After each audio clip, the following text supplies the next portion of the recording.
Can't beat us, join us, please bring your coinage. We sink 3-pointers, money shots all net, all vets. Bums we not, jet skiing in them sunny spots. With women edible like gummy drops. Dummy stop, dummy stop. No weapon form can intercept the storm. Once my intellect is on, I'm projecting on magnetic fields and interact with blacks with athletic bills. I'm all about growth and development like residents of Ebbets Fields. Not to choose between woo and chew. We wanna line them colors up like a Rubik's Cube and fade to black, yeah, the truest hue. When you say the black man is God, who you alluded to? The usual, Clarence 13X, a worthy guess. The words expressed come from the word in flesh. Elijah M, the NOI versus Leviathan. Messiah sent from the heavenly branches. 7 P's from since G-Dub cut down the cherry tree. In the wilderness of North Mex, and we flossing death and forced aggression, or forced perception, forced protection, or forced confessions. It's all a lesson. The sorcerers from Corsica, killer tonics, sticks and drums like the Philharmonic Orchestra. You niggas still playing harmonicas from officers, fabric softener. Jive turkeys popping 5 perkies, playing with keys, the Scotch storage type. For that soft white, we could've caught life, just being forthright. First class on my 4th flight, popping out like Fortnite. Every night we lit like porch lights. The meek shall inherit the earth, oh yeah, the scorched type. And these niggas, they some hoes in these streets. Me, I'm 10 toes in these streets. They lost their souls, niggas got holes in their feet. Shit, I'm just worried about the craft and how to perfect it. Not worried about the craft, yeah, that's out of perspectives. Focus on the chip like I'm Robert Kraft, and then how to protect it. It's the waves of the oceans. Get to the money, nigga, save your emotion. Descendant of the slaves in the graves in the oceans. Mastermind that the waves is in motions. These niggas, they addicted to the folly, addicted to that molly. Making me a movie, them sticks made of holly. I'm Dr. Manhattan, sitting on top of Manhattan. When I get all 5 rings, snap my fingers and pop up on satin. Dressed in all black, yeah, drop top the Phantom. Best.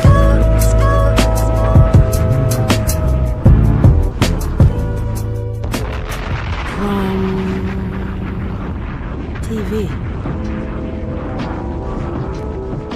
This day, to this day.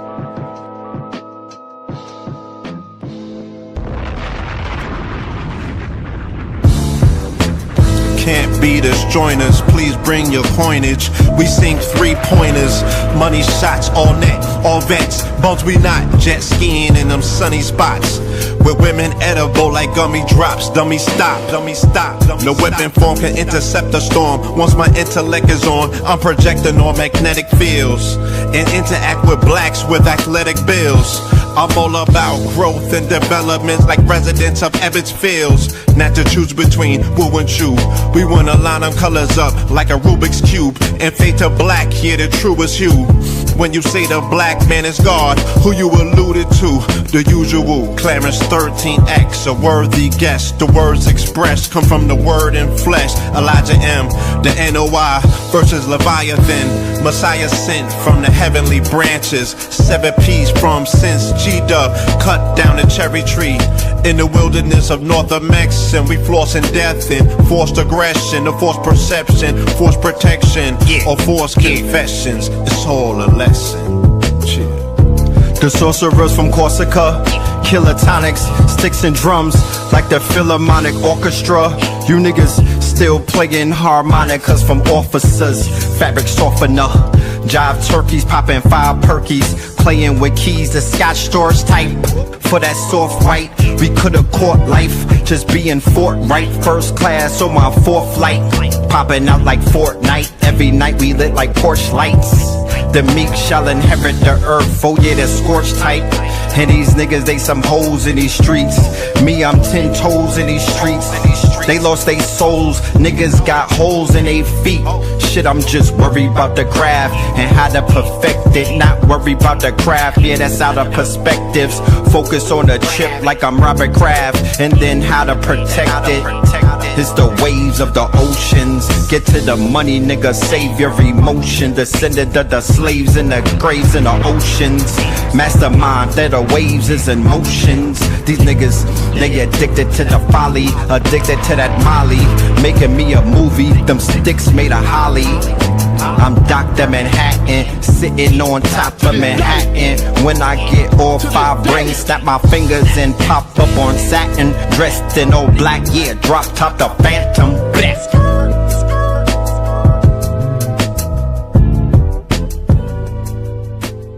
Crumb TV. Peace to the family, peace to you and yours. Peace to the family, peace to you and yours. Welcome to another episode of Melanin Mondays. You are now rocking with the best. Yes, this is your host for the evening, Brother Red Pillar. And that song that you just heard right there, that is the Theta Waves featuring the Twin Pillars, Red and Blue. All right, check it out. We getting closer and closer to the day when that will become yours. You will have the opportunity to own that song and everything that comes with it. Please just know that we are working arduously behind the scenes on clearances and other things so we don't catch a lawsuit or they don't take it down. And yeah, that part, you know what I'm talking about? So welcome everyone on this beautiful Monday. You are now rocking with the best. You are in the building with the family.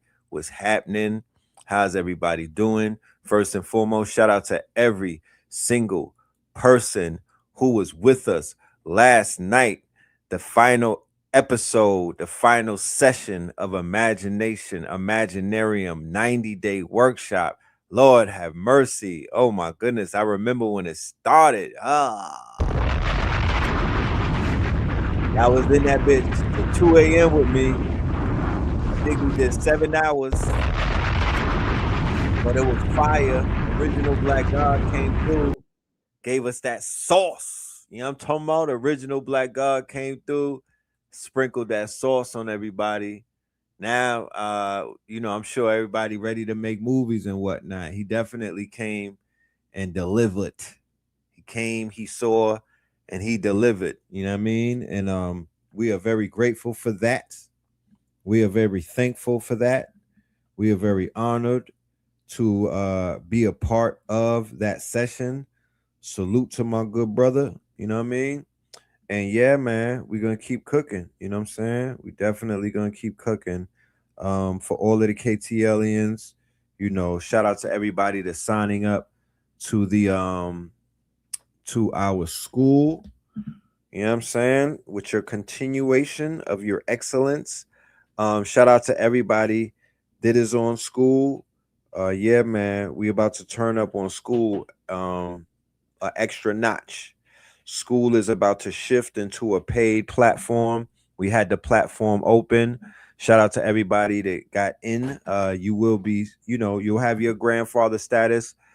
We have goals. We want to increase our membership into the thousands, because at the end of the day, being a native platform that does AI in the conscious community, it should be way more than 200 members. Shout out to the 200 members in the building.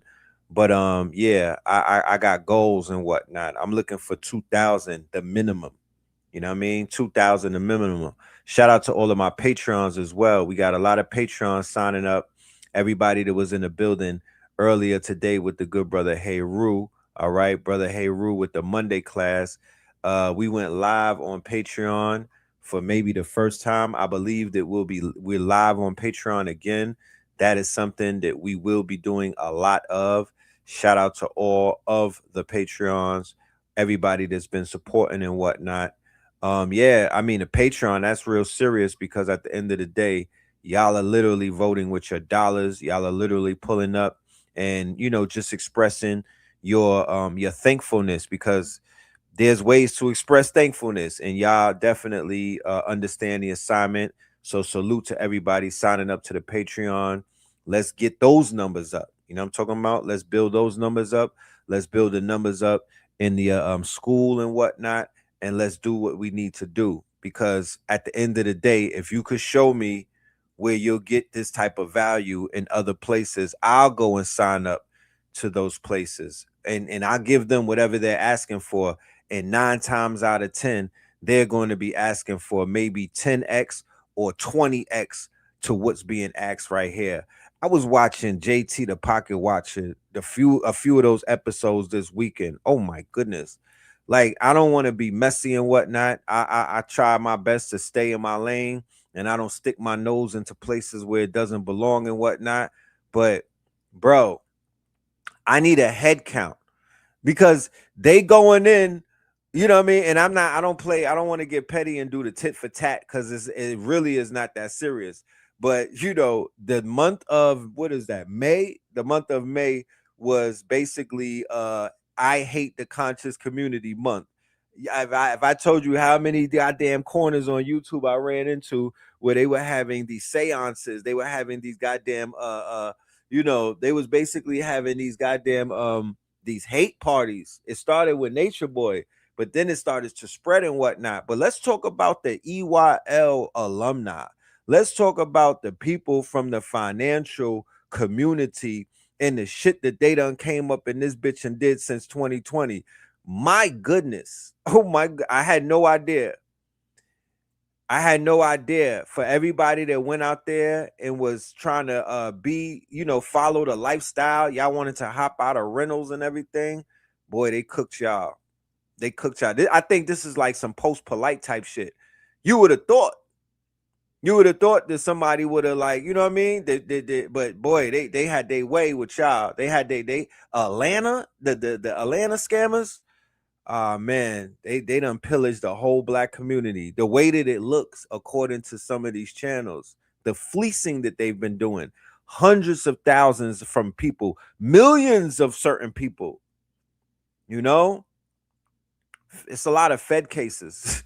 It's about 5 different Fed cases, bro. You know what I mean? They taking these boys down.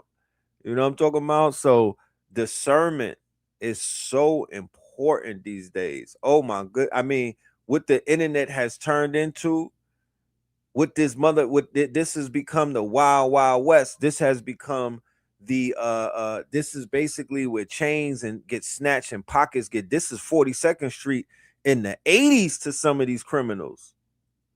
You know what I'm talking about? These niggas is having their way. It don't matter, woman or man. I seen Stormy Wellington the other day. She's like the you know what I'm talking about? She probably got the Burger King crown for this shit. And she was like, yeah, the FCC gave me a sentence. I can't say that I can help people make money for 20 years. That's her probation and shit. She can't get on the internet and say she made $1. Well, not that she ain't make $1. She can't say that she made other people money and whatnot. That's out of the equation now. You know what I'm talking about? It's just a lot of shit, and that don't got nothing to do with me. That's literally like, that's like the new reality. That's like the new Housewives of Atlanta type shit. It's just, you know, it's real reality, but it's really like, this is a new genre. I would call it disaster porn, you know, or, you know, because Nature Boy fits into that. It's not true crime. Well, it is true crime, but it's like, what would that genre be called? If anybody in the audience knows what that genre be called, it's the genre where black people get taken down. Those videos go viral. The new cottage industry of exposing black people for their crimes. You know what I'm talking about? What is that genre called? I would love to know, because that shit is kind of hot right now. That shit is on fire. You know what I'm talking about? The bullshit genre.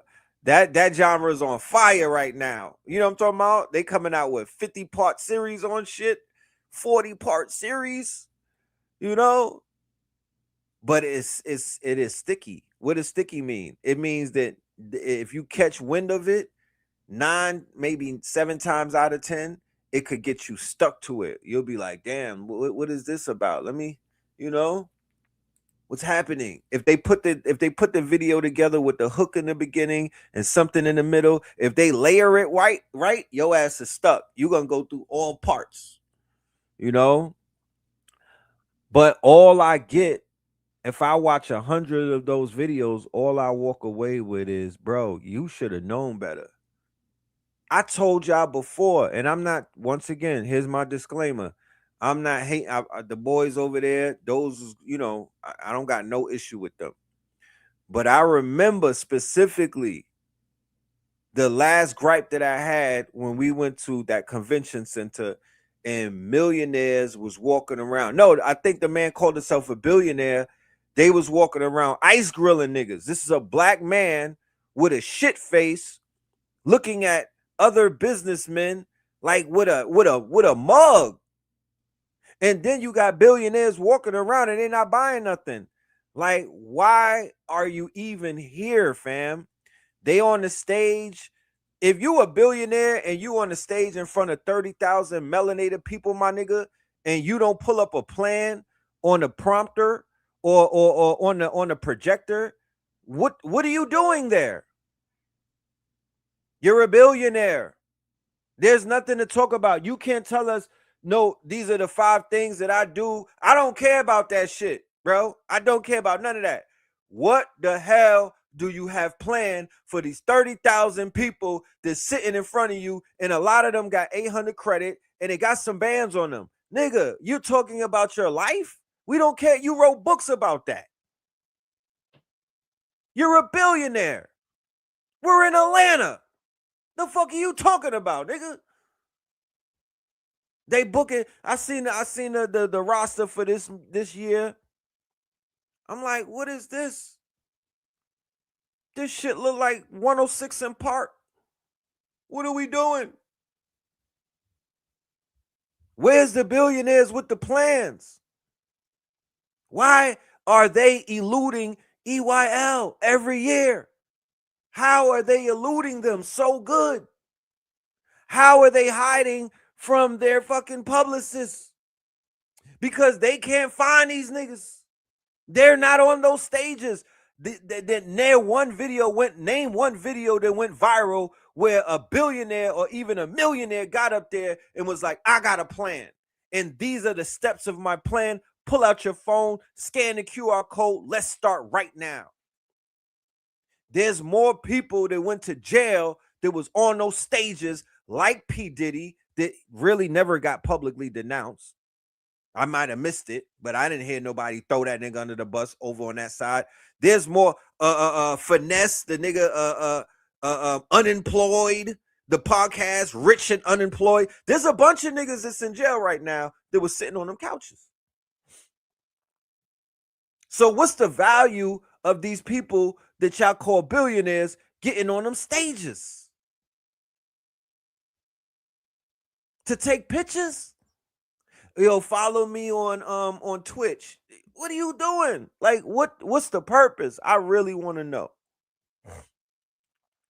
I really want to know. Now I understand why why people be, you know, I get it now in hindsight. When I take a step back and I look and I'm like, wait a minute, there's no movement coming from these camps. There's no movement coming from the whole what they call the financial movement. I can name 1,000 names because they spawned like gremlins. If so many people was doing what they said that they doing, where's the progress? Like, what the hell came out of that? You know who got rich when they scam black people? You know who benefits? Louis, Phipps Plaza, Lenox Mall, the Louis store, the Gucci store. They catching all of the money from niggas selling fentanyl, killing people. They catching all of the money from them dirty ass strippers. They catching all of the money from the stick up kids. They catching all of the money from the quote unquote drug dealers. They catching all of the money from the scammers. That's who that is who, and of course the car dealership, and definitely the liquor store. That's who site and Icebox. Those are the entities that are literally cashing out on all of the fuckery going on in Black America right now, specifically Atlanta, but definitely everywhere else. They're scamming people. I don't know who's scamming people. I have no idea. I just hear about it on the internet. But people allegedly is getting caught for 100 bands, 150 bands, 500 bands, 1 million And what is and then when I read the paperwork, the only thing that I see is these dudes was on trips buying jewelry and clothes. You don't see nothing innovative. Yo, he opened up a bot farm. This nigga took the money, went to the dark web and started getting all type of shit. You know, he funded a virus. Like, you don't see no type of destro activities, no Cobra Commander, no Dr. Mindbender shit. You know what I'm talking about? Sneakers and jewelry. Yeah.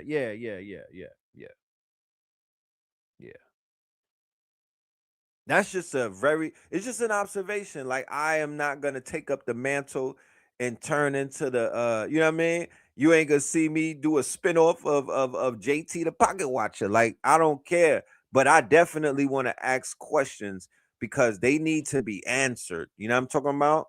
They need to be, since everybody got questions these days, I would love to know what the hell is going on with that community and what the fuck, what are they on? Because they spawned the fucking Dr. Cheyenne Bryants of the world. They spawn chicks like this. They're spawning shit right now. I promise you. These wannabe rappers, they just want to be, these niggas want to be section couch standers and everything. They want to stand on couches next to rappers, and bro, what a waste of time. What a waste of energy. What a waste of potential, I would say. We're talking financial. We're not talking about somebody that came along and said, I cure AIDS, I cure herpes, I cure cancer.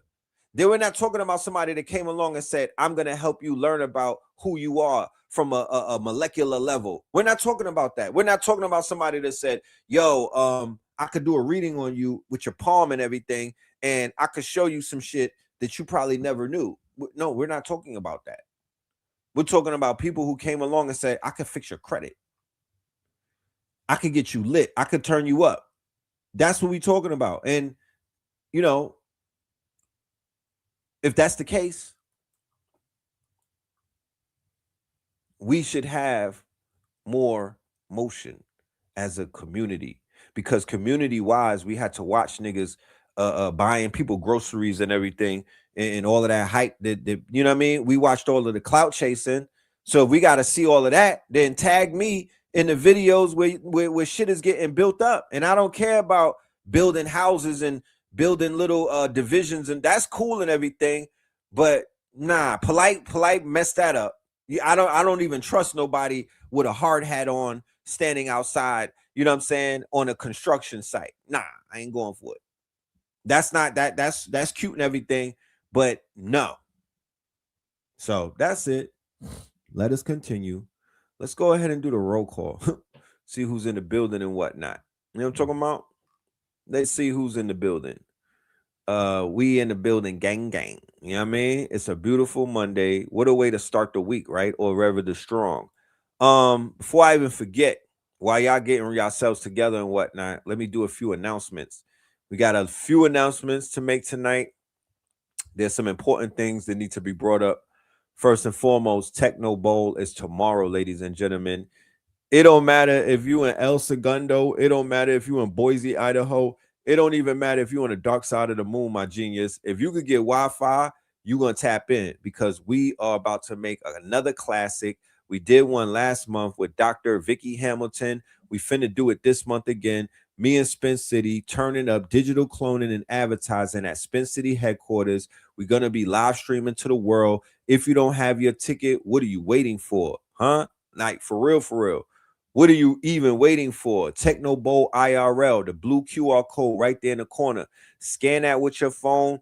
Get the ticket. We still looking for, if you in Atlanta and you want to volunteer, we have 4 tickets available for volunteers. You don't got to pay nothing at the door. All you got to do is be able to make it out there. But we're looking for volunteers. And when I say volunteers, we just need somebody to probably hold the door down, or we just need somebody to help out when we're doing things, because we, you know, when you're teaching and you're dealing with that type of, you're talking to the internet and you're talking to real life people, you can't troubleshoot other things. I'm not, you know, we're not octopuses. So if you want to get in for the love, but you will be a volunteer, then go ahead and get your ticket.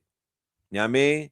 If you're getting off of work and you want to tap into some AI and you want to upskill, you want to sit somewhere for a few hours and learn something that would have probably cost you $1,000 to learn, because the white boys is taxing. You're not walking into none of their venues to learn anything about this gold rush without paying the price. You know, they're not doing that. You got to pay. So we are offering the opportunity to our community. When you see us rock, because we will be moving around, moving and grooving, sliding and gliding and whatnot. When you see us suited up, just know that the price that they got is not your price. You know what I'm talking about? You got the love price. We taxing them for what they did to the Cold Crush brothers. They're going to be taxed 10x. You feel me? All right. We got Brooklyn in the building. You know what I'm talking about? Shout out to New York. I heard y'all about to go crazy and whatnot when them Knicks win. Gary, Indiana. We got AZ in the building. Seattle in the building. Miami in the building. DMV in the building. Dayton in the building. North Las Vegas is in the building. DFW, the Gas House. Pasadena. We got Chicago in the building. Greensboro is in the building. Nashville is in the building. KCM. Kansas City, Missouri in the building. Boston in the building. Buffalo. Griselda. Ireland in the building. Chicago in the building. Dorfley Land, Kansas in the building. Southeast DC up in this building. LT Aliens up in this building. Lafayette, what up? New Bedford is in the building. KCMO up in this thing. Portland is in the building. Bakersfield is in the building. Kansas City is in the building. Long Beach, Mississippi. What you got to say about that, Cali? What up, cuz? Yeah, Long Beach, Mississippi, cuz. Yeah, that part, cuz. Yeah, Melbourne, Australia up in this biatch. Shout out to Vero Beach. Raleigh in the building. We got St. Thomas up. Virgin Islands. Is it still Carnival? We want to come to the Carnival. Far Rockaway. Hey, Far Rockaway in the building. Yo, Far Rockaway, you know a brother named Hamo out there? Is he home? Hamo? You know about him? Houston in the building. Nashville in the building. Gainesville in the building. Scotland in the yard. We have Scotland in the yard. Gainesville in the building. Shout out to Gainesville. Florida. Shout out to the Florida family. Look. We got some announcements to make about this Florida date coming up and whatnot. So we'll wait for certain people to fill into the building, because we don't want to necessarily, make an announcement and everybody is not heard, right? But yeah, Techno Tuesdays, IRL, finna be lit. You know what I'm talking about? Finna be a movie. So definitely pull up in the building, because we looking for you and we got something for you. And you're going to get it when you pull up. You're going to get what you came for. Bet that. You'll be walking out of there with a digital clone, and you're going to be walking out of there with a plan on how to market either your product or your services the 2026 way, the June 2026 way, because literally it keeps changing every other day because of the apps that are coming out. The way to do these things is either getting more easier, or it's becoming more automated. It is. Kings Point, New York. Is that near Kings Plaza by any chance? That's where the Russians be at. South side of H-Town. Shout out to H-Town. All right. Shout out to Mississippi in the building. All right. So, yeah, let's go ahead and get this show started, ladies and gentlemen. A lot of videos, a lot of clips. I did not do Saturday Night Live. I did not do Sacrilegious Sundays. Yesterday was Imaginarium. Fear of a Black or More Messiah, that was postponed. That was pushed into June, so Blue Pill could get on top of that and do what he needs to do, because he got bars and whatnot. And we'll be doing a show very soon, so he could basically let y'all know what he's working with, and you know what I'm saying, and bust his gun a little something, get it off, get his thing off. You know what I mean? That's always important. So yeah, we looking forward to that. In the meantime, between time, I've been uploading classic episodes of Fear of a Black and More Messiah. Can I get anybody in the building who had the opportunity to see the one that I did in Brooklyn in 2016 and the one that I did with Rich that was 5 hours in 2016? From a scale of 1 to 10, and dead ass, like I don't, you know what I'm saying? Don't flatter me because I don't need no gas. I'm on electric, man. Do not flatter me respectfully. Just give me the truth for on a scale of 1 to 10. Cause you know, I don't want the algorithm to tell me nothing. I don't, you know what I'm saying? I want real human beings. We got to keep it human. You know what I mean? That's a new thing. Yo, keep it human, son. You know what I mean? That's gonna be a thing in the future. Come on, son, keep it human. You sounding like GPT, nigga. You sound like Andrew. You sounding like Anthropic, son. Nah, keep it human. Nah, but keep it human. On a scale of 1 to 10, can I get a rating on those pieces right there from a scale of 1 to 10? We're talking about prophecies and shit like that. Like, how did that shit, did it age badly or did it age good? We talking 10 years later. You know what I'm talking about? We talking 10 years later. You know what I mean? The boy was talking and whatnot. I don't know. The boy was talking though. That's what I heard. That allegedly he was talking. So how we looking? You know what I mean? Because these are some of the things that, you know, some things you just can't fake. You can't fake telling the motherfucking story 10 years later unless I am the Illuminati. I mean, that could be a thing. I you know what I'm saying? Only the future can tell. You know what I'm talking about? This whole time, I could be a motherfucking alien. I could be P45 or one of them niggas. Like, who knows? You know, the whole twin thing is a lie. It's just two aliens. But on a scale of 1 to 10, talk black to me. You know, we had classic ad libs in there and all of that. You know what I'm talking about? I was in rare form. But yeah, from a scale of 1 to 10, let's see where we at.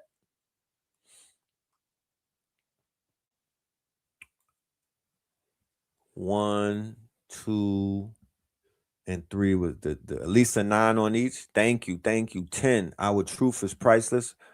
Okay, age well. 10 out of 10. All right, cool. It was a classic. Yes, a 9, a solid 9. Oh shit, a 15, an 8 out of 10. Yes. I like all that. I'm taking all that. You know what I mean?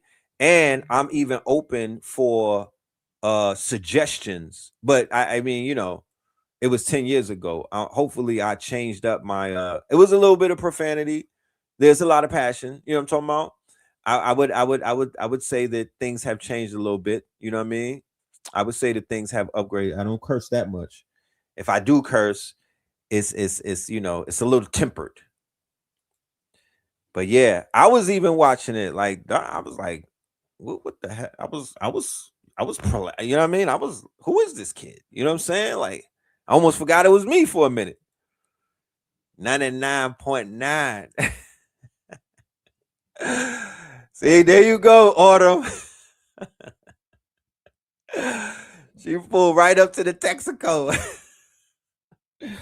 That's BP oil right there. But I ain't mad. You know what I'm talking about? Shit, I ain't mad. She hit me with the 99.9, boy. Woo! That's that Texaco. That's that gas. Man. So let's get right into it, my niggas. It's a Royal Rumble going on right now in the hood, my nigga. Y'all might be like, what the hell is going on?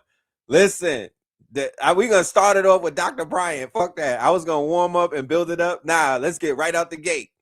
Dr. Bryant done went nuclear, my niggas. Now, this is a unique one right here because I cannot stand this nigga Torre. So she might have caught a body for the team. I cannot stand if there's a human being on this planet that your boy cannot stomach like that, it's this nigga Torre. I don't know what it is.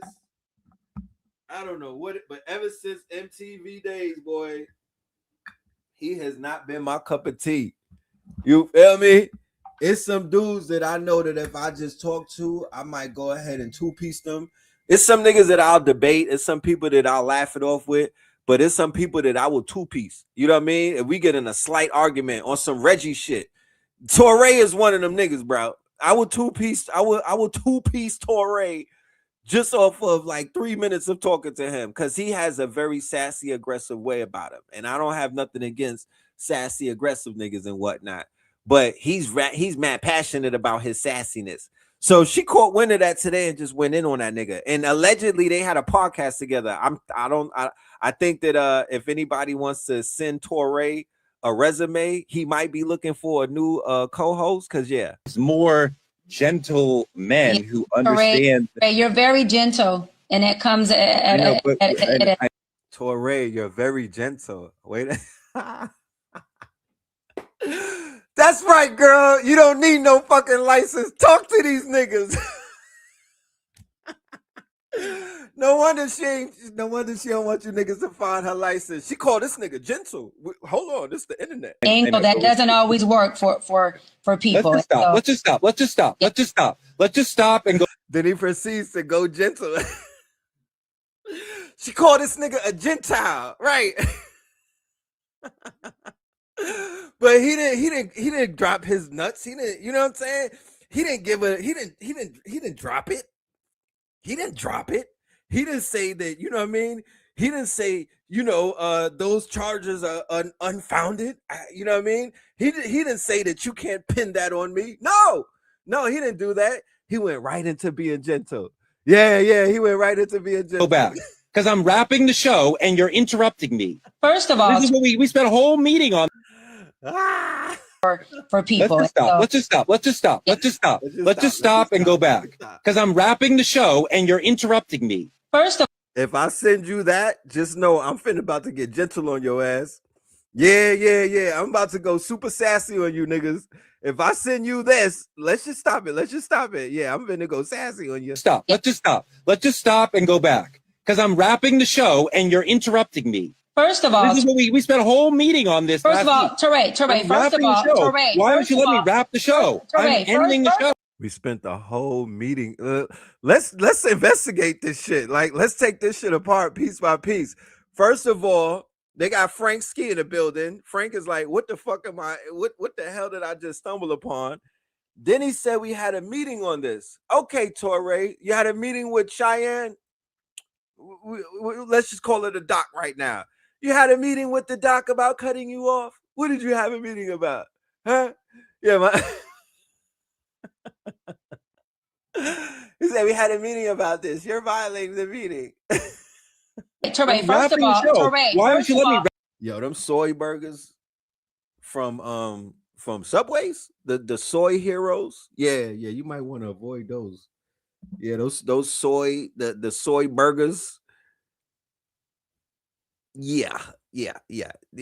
Stick to the bean burgers, my niggas. Let's stay out of Seven Nandas. You know what I'm talking about? Heavy on the soy, my niggas. Heavy on the soy. Stop the show. I'm ending the show. First of all, what is the point of interrupting me? We're getting out of here. Like, what is the point? What is the point? It says go to host up. Voice when you're talking to me. Lower your fucking voice when you're talking to me. Because you're lower your fucking voice? Excuse me, Doc? Lower your fucking voice? You're on the internet, ma'am. You know what I'm talking about? Hello? Lower your fucking voice? Okay. Yeah, it gets better. Yeah, this is the doctor with no diploma. No wonder. You know what I'm talking about? No wonder she wants to tell niggas to lower their fucking voice. Doctors don't do that. You're acting very, very gentle, very soft, and very feminine. And this is the problem. Teray, you talk to your... This is the problem. It's 2026. Are you serious, Doc? Is this a diagnosis? There's a problem for black men being sassy? Oh man, they about to eat her up over there on in the village. Wife like that, you don't talk to me like that. I am not your wife. You don't talk to me like that. I'm not your wife. So here we have a licensed therapist, allegedly, right? Who, you know, in all of the Dr. Umar-ness of the world, her job is to diagnose people, not necessarily to attack them. Because that's what doctors spend 18 years in school to temper themselves and calm their nervous system so they could deal with people with mental health issues and sassy niggas and not hit them below the belt. That's not doctor talk. How did you spend so many years in school and this is all you got to say to a nigga acting sassy? I'm not your wife. Knock it the fuck off.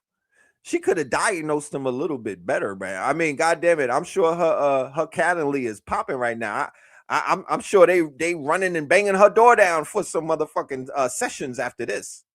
I'm not your wife, Softy. Don't talk to me like that. You talk. I'm not your wife, Softy. She got some ass bars. Talk to your wife like that, not me. Teray, talk to your wife like that. Do not talk to me like that. Don DeMarco. Don DeMarco. Check yourself. You don't talk to me like that. Hold talk on, to your Doc. wife like that. Doc, hold on. Shut the fuck up talking to me like that. That's what you do. That's what you do. Ooh. She's sassy. You better tap into your gentleness and real quick.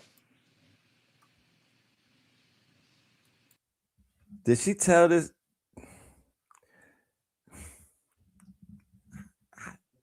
Listen. Did she just tell this nigga to tap into his gentleness?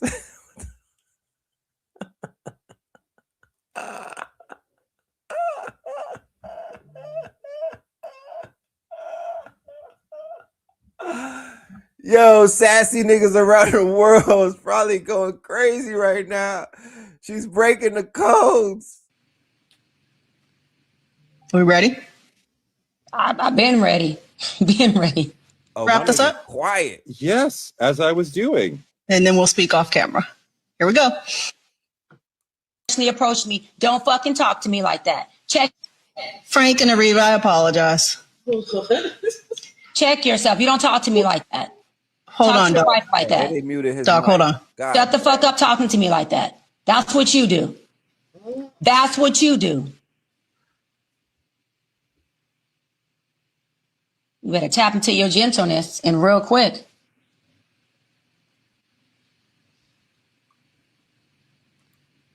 We ready? I've been ready. Been ready. Yeah, Wrap this up? His wife is definitely Peggy Bundy. His wife had to be that girl that was on the internet the other day talking about she had Chud on her client list. Facts. Like, that's his wife right there. The way this nigga act. Yes, as I was doing. And then we'll speak off camera. She Here we straightened go. that boy right on up. She straightened that boy right on up, huh? He ain't had nothing to say. Straightened that nigga right on up. He was looking for the testosterone, couldn't find it. That's this is a PSA against soy niggas. Yeah, he was looking for the testosterone and couldn't find it. Yeah, I seen him looking too. Yeah, she called that nigga Mr. Softy. He might as well get the food truck. Enough, Dr. Bryant. We don't need to see no degrees. I'm looking right at your dissertations. You a doctor. Cause you said for the school got repossessed. I get it. I don't care. Just let me book a session. I've seen all I need to see. I ain't never seen Dr. Dre's credentials, but I bought the headphones. I just trusted that he was a doctor. Dr. Umar, I ain't never seen the paperwork, but I donated to the Frederick Douglass University of Soldier Board or whatever it's called. Dr. Huxtable, I don't ask no questions. This a doctor right here. That's definitely a doctor, yo. Fuck are you talking about? Dr. Zizmore? Nigga, Dr. Pepper? That is a doctor right there, y'all, for sure. So it only gets better from here. It only gets better from here, ladies and gentlemen, boys and girls. Today is the motherfucking UNROYAL Rumble. And in the next corner, all the way from Las Vegas, we have none other than Floyd Mayweather coming out of the Israeli corner, ladies and gentlemen. Let's go. Wait, so you telling me the same people that Floyd Mayweather was standing up for are the same people that took $175 million from him? Check this out. I will always be the voice for the people in Israel.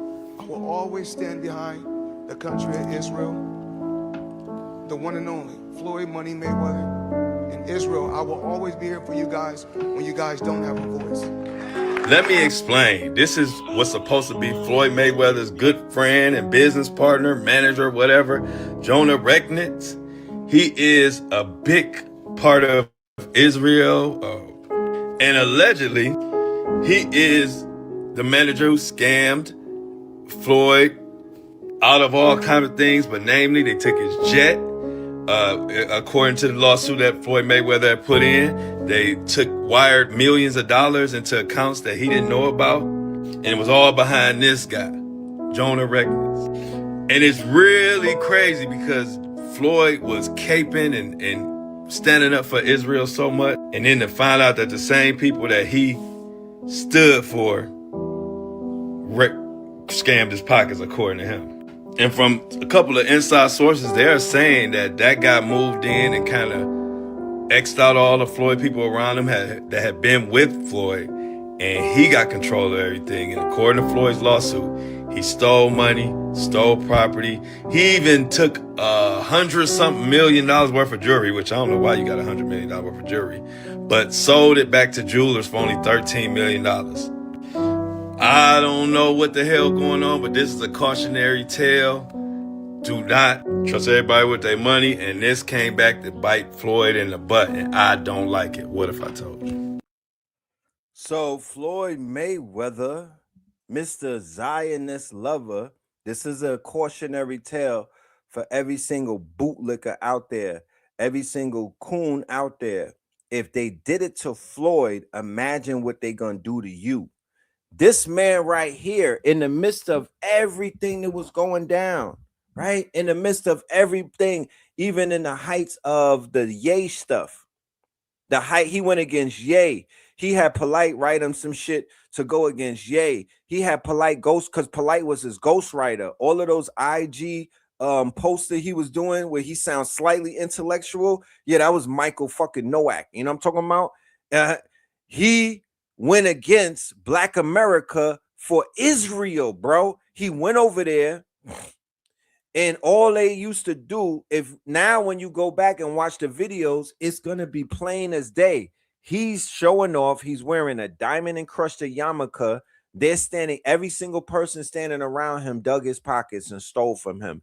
Every single every single one of those quote unquote snakes and whatnot bit that man. They're looking at him while he has this diamond encrusted watches and chains, and you could see the look in their eyes and whatnot. They was looking at that man like a fool, and his money will soon part, and we gonna be the niggas that will help that shit soon part. We gonna be the ones that's gonna help him part with it.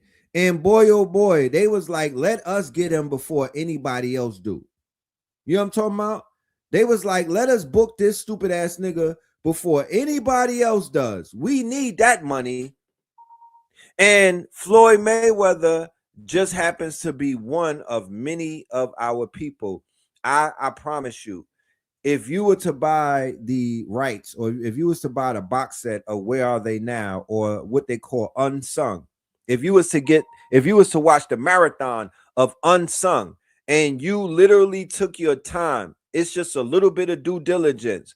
You wrote down every single name of a manager that robbed one of your heroes.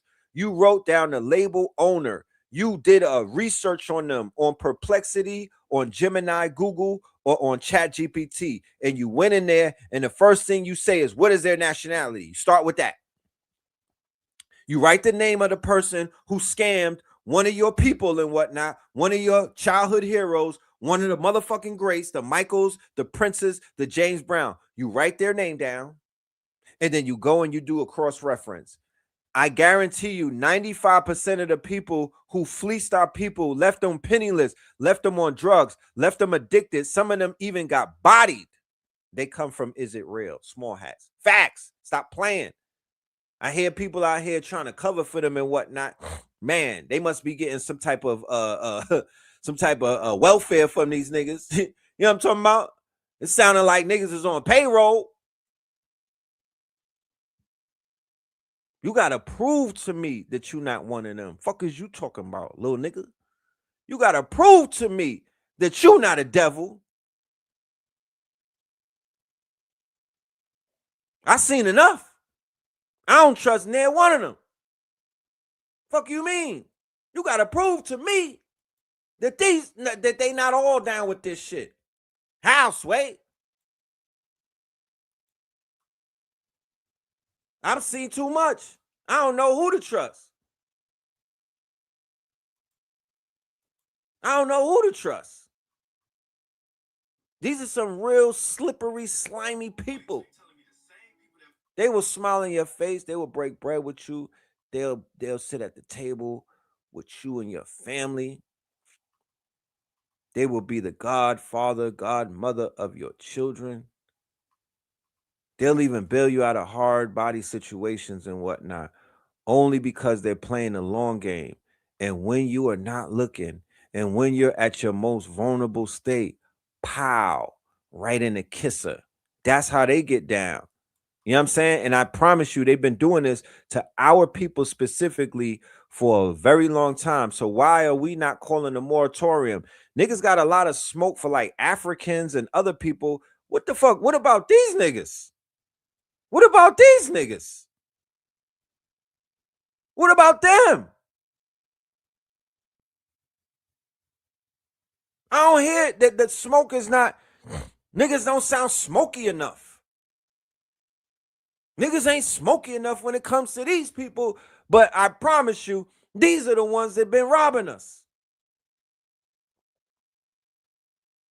Putting out the filth, got our women into all kind of fornication, was behind the heroin, they was behind the cocaine, they was behind the crack, they was behind prostitution, they behind gambling. They took over the when we had the policy bank, we were the policy, we were the number, we was running numbers. They came and interrupted that. What are you talking about? What are you talking about? And then we got my boy Ray J got the fucking lights knocked out of him. You know what I'm talking about? Shout out to Ray J. But check this shit out. I thought we had a plan. Damn, my nigga. I thought we had a plan. Yo, I thought we had a plan. I don't want to say too much. Nigga, we took a L tonight. Damn, my nigga. Nigga, we took a L tonight. L tonight. Nigga, we took a L tonight. We didn't take shit. Nigga, we took a L tonight. L tonight. L tonight. We didn't think you was gonna win. Wow.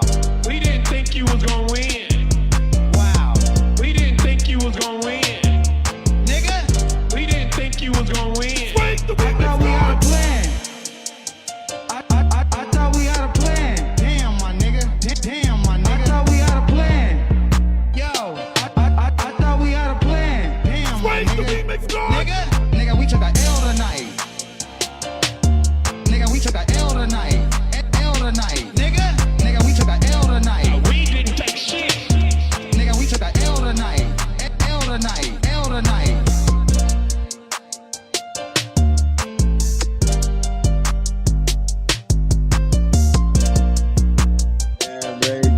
Raymond J.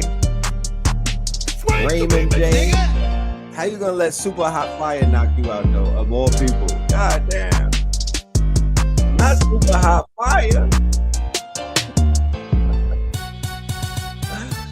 So all that playing crazy, all that slick talk to Fabulous, all that fake huffing and puffing, all that rebel rousing, for what?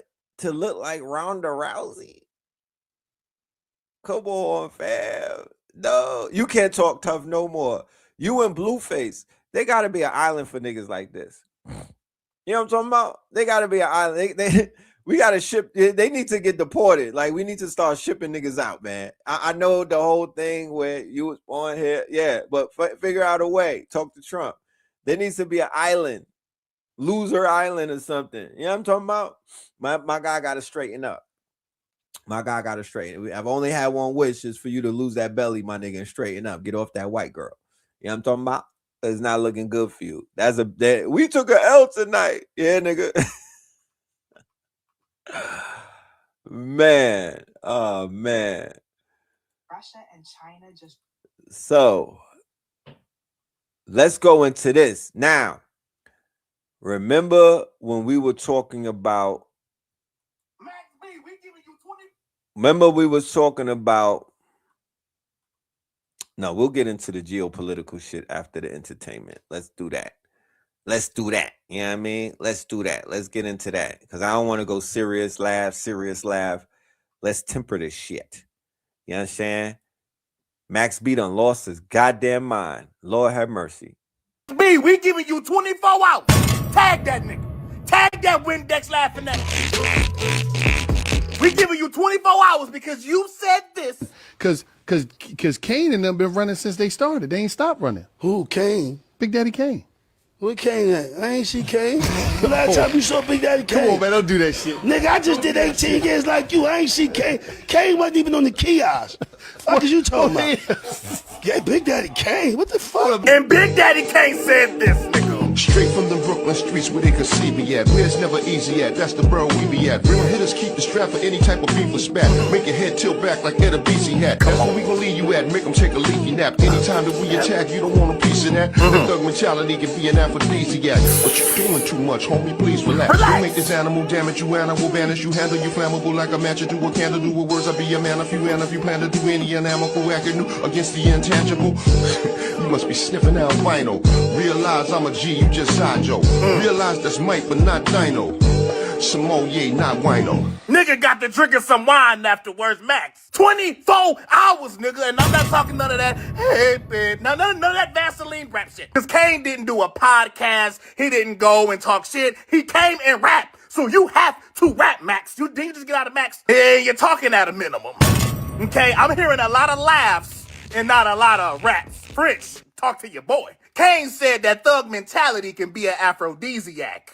You're doing too much. Please relax. He told that nigga he will take a leaky nap. OG said he'll handle you flammable like a match do next to a candle do and all type shit. With a goddamn Louis Vuitton satin pajama top. Hey, so Max, we gonna need that. 24 hours, just for the love of the game, gang. We gonna need that. Now, take them big ass veneers out when you do it, because sometimes your words be sound a little cluttery sometimes. Now, I've been an advocate on this channel, you know, mostly on the history side, because damn near everybody of my generation know exactly who Big Daddy Kane is. You don't need Red Pill to tell you that. But I'm aware that I'm speaking to generations that have no idea about Big Daddy Kane. So I'm very glad that Max B slipped up and said some crazy shit about Big Daddy Kane, because he literally got Big Daddy Kane lit right now. The younger generation, like my son and them. I asked my son the other day, yo, you know about Big Daddy Kane? He was like, yeah, we starting to listen to this music. That shit is kind of hot. Big Daddy Kane was Jay-Z in Brooklyn before Jay-Z. Big Daddy Kane is the quote unquote progenitor to Biggie Smalls and Jay-Z. Big Daddy Kane was the biggest thing in New York City before Madonna got to his ass. Yeah, I'm talking about. He was the biggest thing coming out of New York City before Madonna got to his ass. I'm talking about, and it wasn't just New York City. He had the rap game on Super Smash. That was the chocolate, the lover boy. You know what I mean? Women loved that man. He was a ladies' man. I would say, all right, cool. Was he more of a ladies' man than Tupac? For the ladies in the house, was Big Daddy Kane more, and let's not talk about Tupac after he died, because posthumous Tupac is more like he's more like he's been lionized. So posthumous Tupac became like a saint. We're not talking about posthumous Tupac. We're talking about Tupac when he was alive. Was big, because people, y'all wasn't there and whatnot. That's the Prince of Darkness. Y'all was not there. Even you young whippersnappers, y'all was not there. Ask Auntie and them. Big Daddy Kane, at his heights, was bigger than Tupac Shakur was with the ladies. Facts. 3 cuts in your eyebrows trying to wild out. Okay? They got on to Pac because he got bodied and whatnot. They was feeling Pac, but they was loving this man right here. And then when he went with Madonna, she basically spirit cooked him, and he was never the same. You know, he was never the same. Now, man, the fall from the top It was a nasty fall. Even Max B mentioned that. He was like, yo, you was hot until Madonna got to your ass and put you in the motherfucking sex book. You know what I'm talking about? You was hot until Madonna got to you and cooled your ass off. And she got to Tupac too. Think about that. Yeah, she a super succubus. She got to Tupac. She got to Biggie. No, she got to Pac. She got to Big Daddy Kane. She tried to get Drake. She got a bunch of them niggas. Real talk. But dude was definitely on top of the food chain. Yeah. And then I think LL Cool J was, LL Cool J comes a little bit after Kane, right? Like on his heels and whatnot. Cause I don't think that they was comparing those two. Nobody got that shit messed up. The only person Kane was compared to was Rakim. That was his only comparison. They wasn't even saying KRS-One.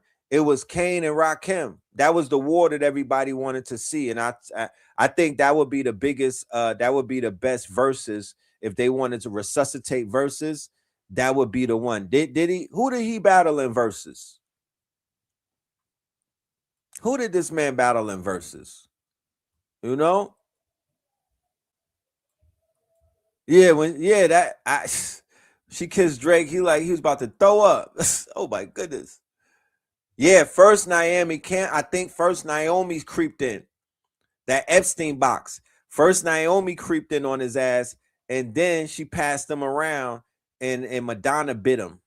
These are vampires. These are vampires. Yeah, the battle of the gods. Yeah, Cool J was like a Drake back then, right? How y'all like that Drake album? You know? How you like that Drake album? Yeah, that was like, you know, they got the big three. The big three was Big Daddy Kane, Rakim Allah, and who's the third? I will let y'all say it. I will see who's the third out of the big three and whatnot. Y'all give me that. Who was that? They said they ain't never touched no Drake. Yeah. That's what I'm talking about. That part. Yeah. KRS-One or Slick Rick. What would be the big three? KRS-One or Slick Rick? I would say, damn, that's a hard one. You know what I mean? Because Kool G Rap is more underground. He was more of an underground thing. But definitely Slick Rick or KRS-One. And then Slick Rick went to jail, and that's what stopped his run. But Slick Rick was on fire more than Kool G Rap. I would say Slick Rick was on fire more than KRS at one point. That's a fact. There's the adventures of Slick Rick. Before he got locked up for catching that body, my nigga, he was him. He was Himothy. Okay. Who battled KRS-One?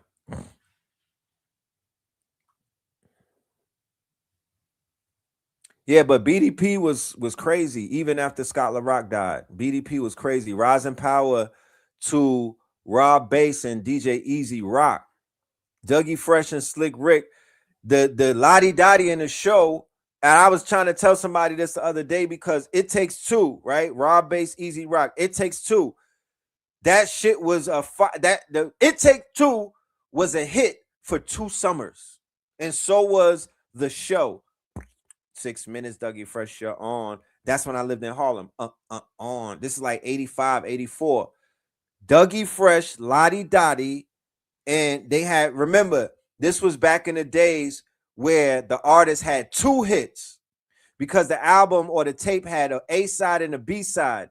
So On the Way to Heaven, Dougie Fresh had Joy. No, Rob Bass had Joy and Pain. Pump it up, pump it up. And then he had It Takes Two, right? Double hits. Lottie Dottie in the show was Slick Rick and Dougie Fresh coming together. This is the beginning of the real party music. This is the beginning of not just party music, block party music. It turned into like Palladium music and dance and discotheque club music. But this was the beginning of the super duper lit parties. And then after that, Bad Boy comes in 93, 92, 93 with the Bad Boy sound. And they take it from there and they run with it and they lock that shit down for about 30 years. But prior to that, that sound, the New York sound, that party sound, Big Daddy Kane, the Juice Crew and all of them, definitely. But most importantly, Harlem. Motherfucking Rob Bass, Easy Rock. Max B never had a song like that. I don't even know what he's talking about. He talking about Kane. He didn't even have a song like It Takes Two. I don't even know none of these niggas' songs. Tone Loc had the Wild Thing and Funky Cole Medina, right? Everybody, Biz Markie was definitely hot, but Biz Markie was getting Big Daddy Kane was his ghostwriter. You know, Big Daddy Kane was his ghostwriter. That's why he was all in the Vapors video and everything else. Big Daddy Kane was his ghostwriter, but definitely Son was a month. Yeah. Big I would have put him in some of the into the big three, but he didn't have he wasn't writing his stuff. So I have a special guest, ladies and gentlemen, that I want to bring in the building because we have an event tomorrow that we need to be talking about. Awareness is important. I don't never want anybody in this audience to be unaware about the things that we got going on and the things that we are doing. So without any further ado, ladies and gentlemen, I bring to you my good brother, none other than Spin City in the building. What's going on with my family, man? What y'all doing on a good Monday, man? Peace to you and peace to yours, man. So with it. Peace to the God. What's good with you, my brother? I'm feeling good, man. I just got off AI Money Mastery Mondays, man. That's my my AI jig, so I came right up over here. Yes, sir. You've been cooking over there, man. Salute to you. Yeah. How was your strong in, man? How was your memorial? You know, today's a holiday and all of that. Allegedly. Yeah. Shout out to the Memorial Day. How was the strong in? I know it was rainy out here and whatnot. Yeah.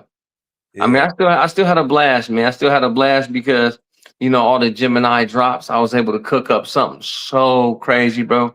It's gonna be monumental. I'm gonna show my people tomorrow, Tuesday night. But it's a fitness app. It's a gamified fitness app to where you can only build the video game character within the app by doing things in the real world. It's so fun. So that's fire. You was able to do that with the new AI. You done broke the code. Look, they done the Mother Nature kept your ass in the house and you went, you know what I mean?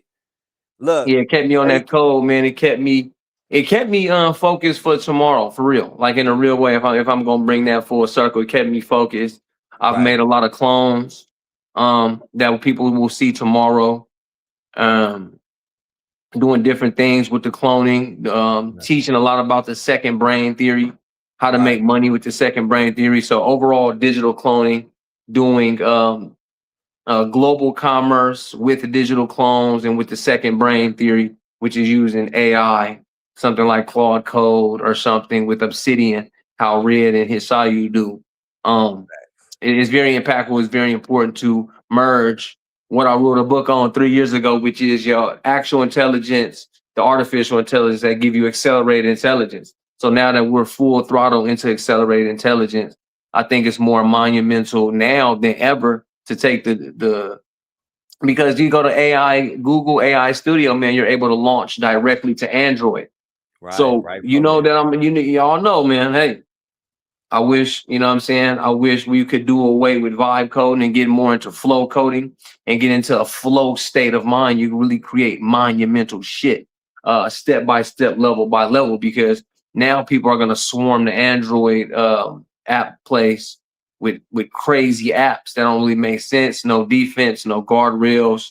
And then, you know, again, somebody a DDoS your shit. Now you got, you know what I'm saying? And something that your grandchildren couldn't get out of the debt will happen to you. So it's that dangerous. So please be careful when coding up and launching applications to the public. That's all I'm saying. Right. I do want to add on to that. I had Dr. Vicky reach out to me. Right. And she even expressed the importance. She was like, you don't understand. This is so important. She was like, I'm running into multiple clients that are having lawsuits put on them. And the thing is, these are small businesses that don't have the budget to afford lawyers and legal representation. But if you put an app out there and that app does not do what you have said that it can do, you getting sued. Like there's no way around it. If somebody's if somebody's financial information is compromised and whatnot, you can get sued. Yeah. So if if you just launch an app willy dilly and it's not patched up, and the internet is a whole you're gonna get cooked. So what she's gonna bring to the table is she has a lead with LegalZoom and whatnot, and she was explaining. She was like, look, I got LegalZoom, and LegalZoom is saving me thousands of dollars because I'm able to protect my my apps. I'm able to protect my IP, and these people, I don't have to retain a lawyer with $5,000-$10,000. I'm going through this. So I'm going to have her on the show, ladies and gentlemen, and she's going to share some of her insight and some of the opportunity that she has for people to protect themselves as we move forward, as we get into higher rankings, as we level up, like Spence said. And this is something that I'm running with that as well. We now are in the phase, or we're in the period or the age where we're going to turn LLCs into corporations. Because all of that, I got an LLC. Oh, that's great. Awesome. You listen. Yeah. But that now it's time. LLC is not going to be able to do business with NVIDIA. Yeah. It's not even close. You ain't running. You ain't running with no big dog. You ain't running I with mean, the start where you need to start. We all need a good start, but you know what I'm saying? Don't go up there. Don't go chasing waterfalls, man. Yeah, man. That part. So we are all in school learning and whatnot. I can't wait for tomorrow. I'm super hype about that. Yeah. You know what I'm talking about? I'm about to do my, I've been in the gym, cooking up, so tomorrow's going to be a movie. Ladies and gentlemen, boys and girls, gods and goddesses, Moors and Moabites. If you did not hear what we said earlier in our announcement, tomorrow is going to be Techno Bowl IRL. Don't ask me how this came about so quickly after the last one. I have no idea. I'm still trying to find out what happened to May. Nonetheless, we are here. We have arrived, and it is May 26th tomorrow, and we are going to be in the building making a movie. I'm talking about? Absolutely, man. You know, my claim to fame, like I said on the internet earlier, Brother Rich interviewed me. My claim to fame was digital cloning. And, you know, being a part of the field. Huh? By the way, that was a great interview. I knew that you was over there cooking up. I ain't know you was cooking like that though. Yeah. Fish grease. Yeah, that was fire, bro. I shared that on my network. If y'all ain't check out 363 Empire with Spin City, y'all make sure y'all go and get that when you finish this, because he definitely dropped it in there. Like a good 20-minute piece. Yeah, that was like compact. 25 minutes worth. Yeah. One of the pieces is one of the pieces viral in the mug right now. When I say to stop making AI your boss and learn how to make better AI employees, that shit is on hit right now. Yeah, as it should be. You know what I'm talking about? But yeah, y'all go check that out though.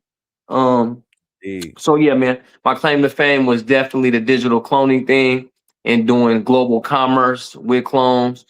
So even when I said in a Rich interview, this is how you go ahead and, you know, do global business. So you'll know what you know, you do what you do in America, and then you find like a Chinese supplier or a Chinese influencer, and you can go over there and be influential alongside them as they will serve as the manager of your Chinese page. Like spin Mandarin, spin Chinese spin. You know, all my athletics clothes will be in Chinese letters. But we're gonna do it AI, duh. Right? We do our clothes with AI, we do our voice with AI, we do our clones with AI. But then again, you know, if you have certain Chinese influencers, Brazilian influencers in India, you can bring them to America by cloning them and have them speak in English. So the skills that I'm going to teach in doing absolute global commerce as an agency, or as, you know, doing it yourself, or as a consultant, and then being able to turn these into ads. You know, I'm gonna teach y'all everything that I know about cloning, and then meta ads, Google ads, and Roku ads. I mean, and I'm also adding Reddit. So, of course, Meta has Facebook and Instagram. So those ads, Google has YouTube ads, Reddit. It's better to get a part of the human conversation with your advertisement. So I'll teach you Reddit ads, and then I'll show y'all how to go global in the television sector with multilingual Roku ads and Paramount Plus ads. So it ain't gonna get no better than tomorrow for real. I'm not gonna lie. I'm pulling out all the Spin City stops on this one. When it comes to digital cloning advertising, y'all pretty much learned everything that I've absorbed over the years as far as wisdom in AI, in marketing, in sales, digital cloning, and global commerce for real. So get in with me. I'm gonna come through and add on to what this brother is doing. I'm gonna give y'all a sneak peek as to what we're gonna be doing in Miami for the 72 clause. That's going to be at the end of this quote unquote strong Friday, Saturday, and Sunday, the 29th, the 30th, and the 31st in the MIA. We got Original Black God on the ticket. We got Heru Ofori Atta on the ticket and special guests. But I do have to say that this is not going to be open to the public. It's going to be it's not an IRL event. It is an online only event for the 72-hour clause. In Miami is online only, ladies and gentlemen. So yeah, that needs to be said. We'll continue to talk about that, and we'll break down why that has shifted and whatnot. It's a lot of good news, but we'll talk about it. Let's focus on tomorrow. Tomorrow, ladies and gentlemen, is going to be monumental. We also have my good brother Hitsayu Aku. He will be in the building, adding on his wealth of knowledge. He was with us the other night for Imaginarium, and the way that the brother was breaking down concepts, very high level concepts, and making it very understandable. I commend him on his research, and you could tell that his research is not coming from a book. It's actually coming from applied knowledge, kinetic knowledge. The fact that, I could talk to somebody about Stone Mountain and climbing it because I've actually climbed it. I didn't read about climbing it. I didn't Google it. I actually climbed it. So there's a difference when you actually can speak from knowledge of doing things rather than book knowledge and whatnot. So for those that are out there tinkering with the tools, learning how to master these tools, and then being able to teach the people how to master it themselves, like how you've been able to do a cloning spin, like have you been able to do with advertising, like have you shown people this quote unquote, it's almost like a Fort Knox, the back office of some of these sites and whatnot, where you literally could turn an agent into one of the most powerful sales agent on your team. And they could sell water to a whale while you sleep. Yeah, in any language, in any country. In any country. Most countries, most languages. You know what I'm saying? That one map, just because I show folks how to get local in Atlanta, Georgia, the same way you'll be local in Lagos, you know what I'm saying, in Italy, you know what I mean? Global commerce, speaking the language and being there with your face and your influence in a real way. I bet you. That's how it's going to be. That's how it's going to be. That's a fact. So definitely let them know once again, ladies and gentlemen, that QR code right there above the blue box, do yourself a favor and scan it with your phone. Go ahead and get yourselves your ticket. Like I said, it doesn't matter where you are. You could be anywhere around the world. We are going to be live streaming our IRL event. It will be available to all ticket holders. We're going to try our best to go live for Techno Tuesdays and give y'all a sneak peek and everything.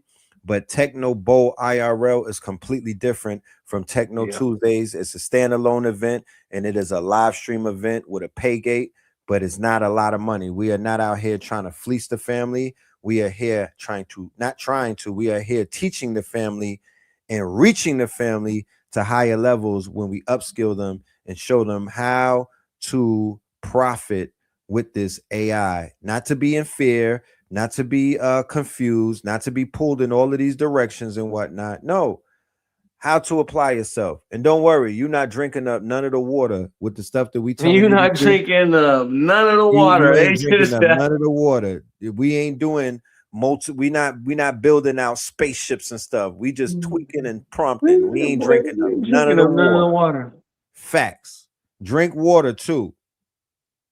You know? Yeah, we ain't drinking the water, man. So yeah, in a real way, y'all. You know what I'm saying? Y'all may, I'm saying when we put together an event, man, y'all help us get some more of these tools, get some more of this research, get some more of these travels. You know what I mean, y'all? You know, when I look at fair exchange and when we talk about group economics, you know, group economics is actually supporting your entrepreneurs and your teachers, man. When I look at it, you know, even politically, it's like if you know good and will, man, you support Techno Tuesdays, KTL, Red Pill, Spin, Blue Pill, Hit Sayu, H Factor, Giant, Malik, Vicky, Justin Burns. Like when you think of these technocratic all-stars that's in front of you teaching, man, you know what I'm saying? Come through, spend some time with us, get to know us, man, and tell the world what happened here.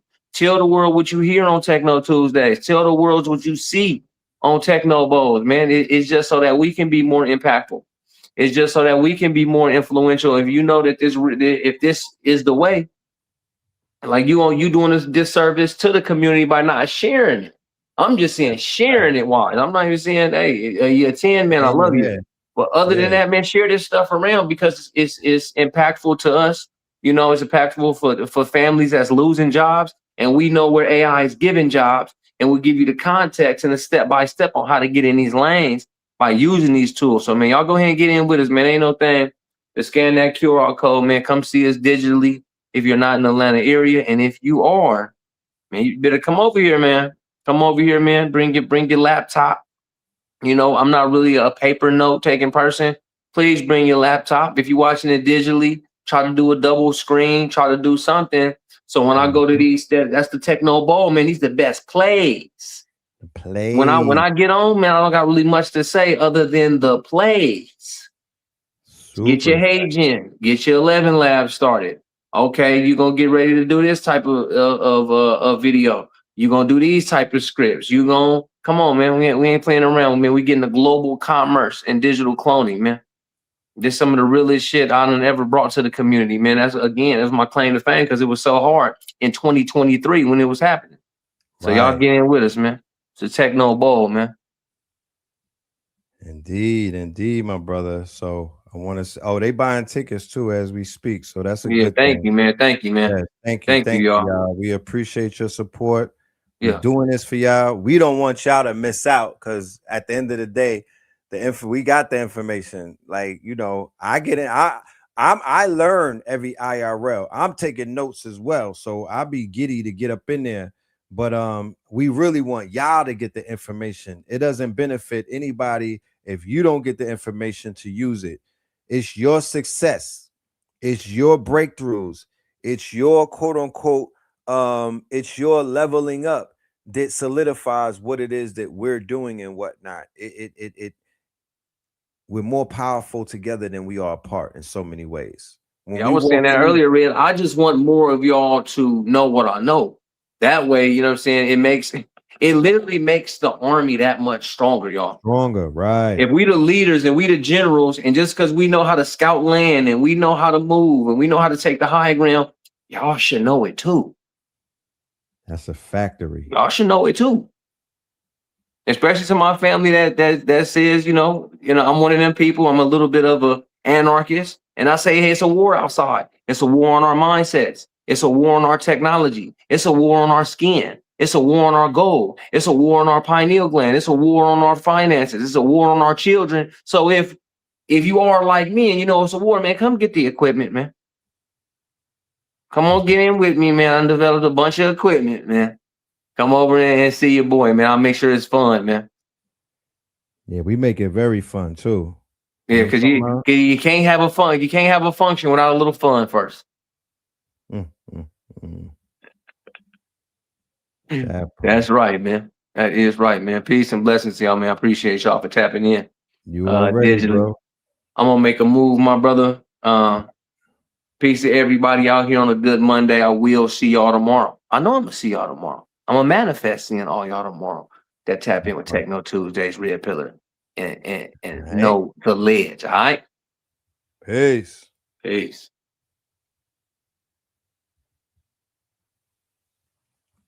Yes, indeed, y'all. All right. So I'm gonna leave that QR code up there for the remainder of the show. We do have other announcements to make, but that is our mid-show announcement. Let us continue with the news and let us continue. We have a whole lot of chocolate today, a whole lot of Godiva in the building. So let's start out with our first clip from the goddess. She's back. She ain't been here for a while, but she's back with us. Wait up, hold on.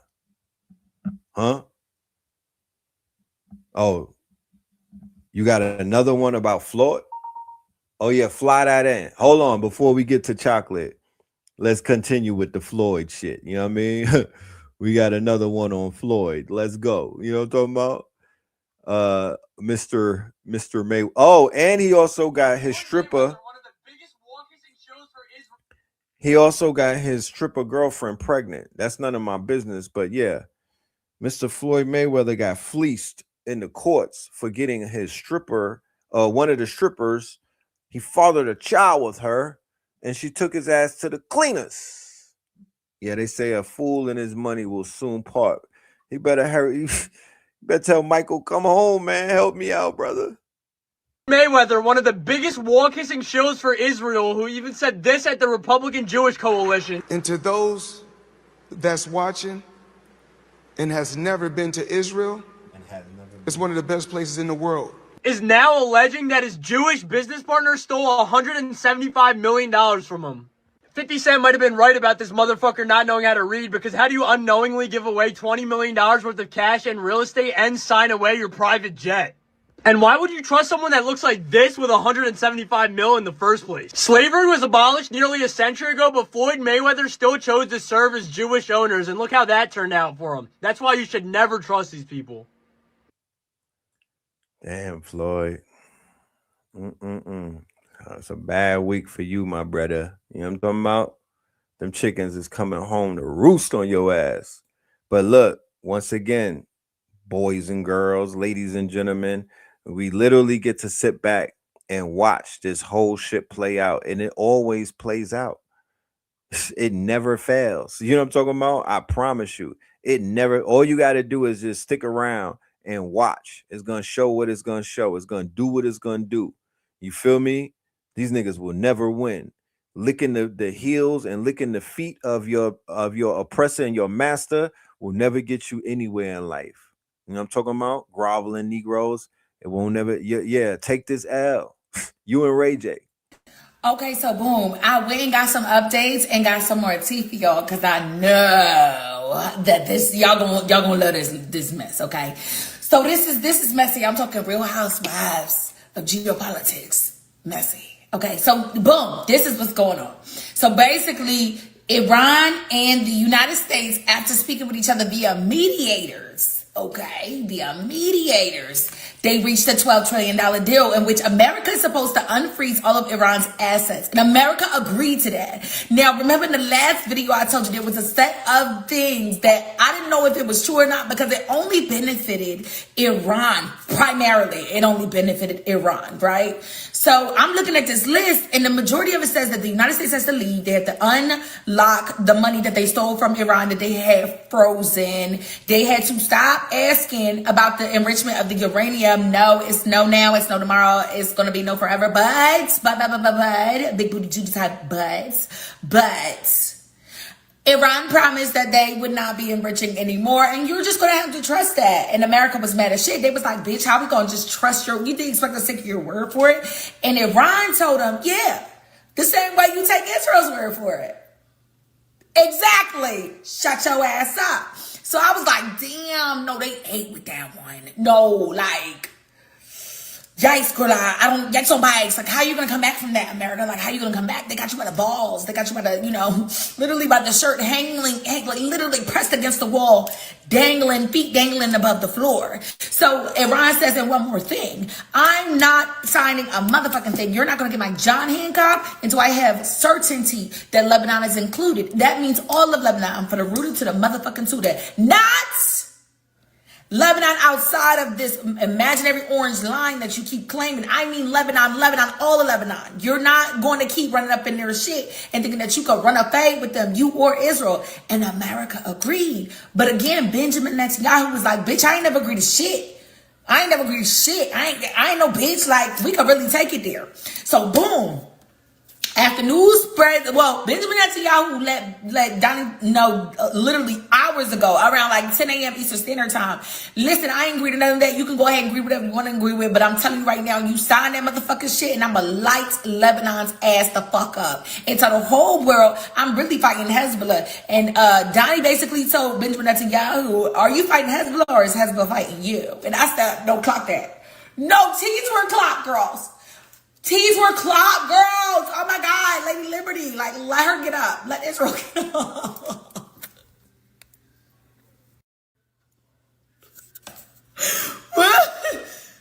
No, because, like, you ate with that one. And I was so angry at the same time because I hate when you make me agree with you. Like, don't make me agree with you. You crackhead. Oh my God. So basically, Donnie told Benjamin Netanyahu, do what the fuck you think you gotta do. But don't you come your crying egghead ass the fuck over here when they whoop your ass and mollywop the fuck your ass through the entire West Asian Strip. So they basically was mad at each other and hung up on each other.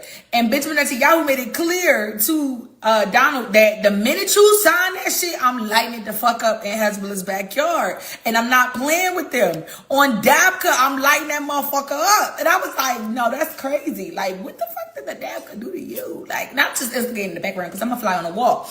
And I'm just trying to get the T's together for y'all.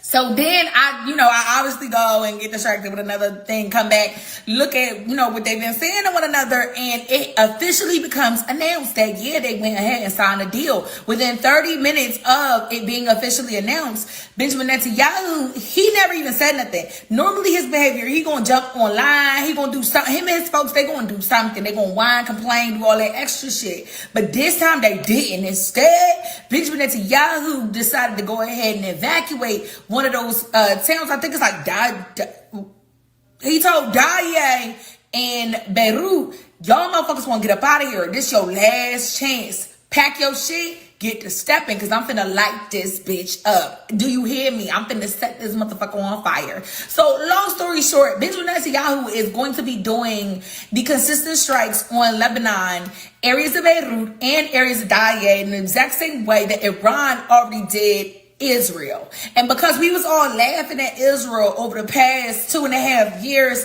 they want to take their pain out on Lebanon because they're mad at Hezbollah. So their strategy is just to go in, suppressing fire, and just pretty much throw a temper tantrum.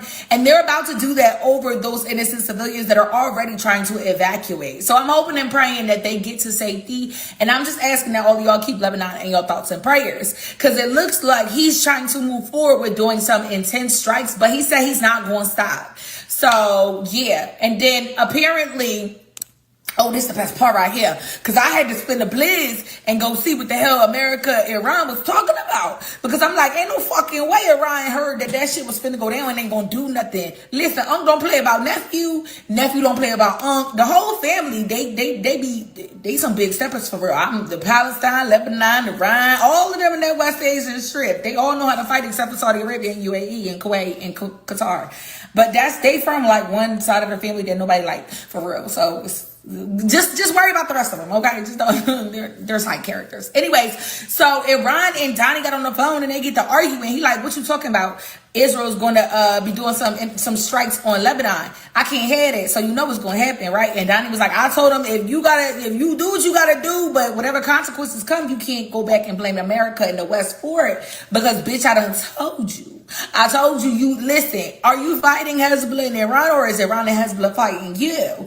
And basically, Iran let it be known, like, if I got to get busy outside with Lady Liberty, I need your word. You're not going to jump in this bitch. Because if I got to whoop your ass, believe me, please believe me, I'm popping the trunk on that ass and I'm calling all my nephews over here. So I was like, oh shit, no, for real. Like, maybe, Donnie, maybe we should sit this out. Like, for real. I feel like Iran is giving us the opportunity to sit this shit out. Maybe we should ride the bench a little bit. Let Israel learn this lesson.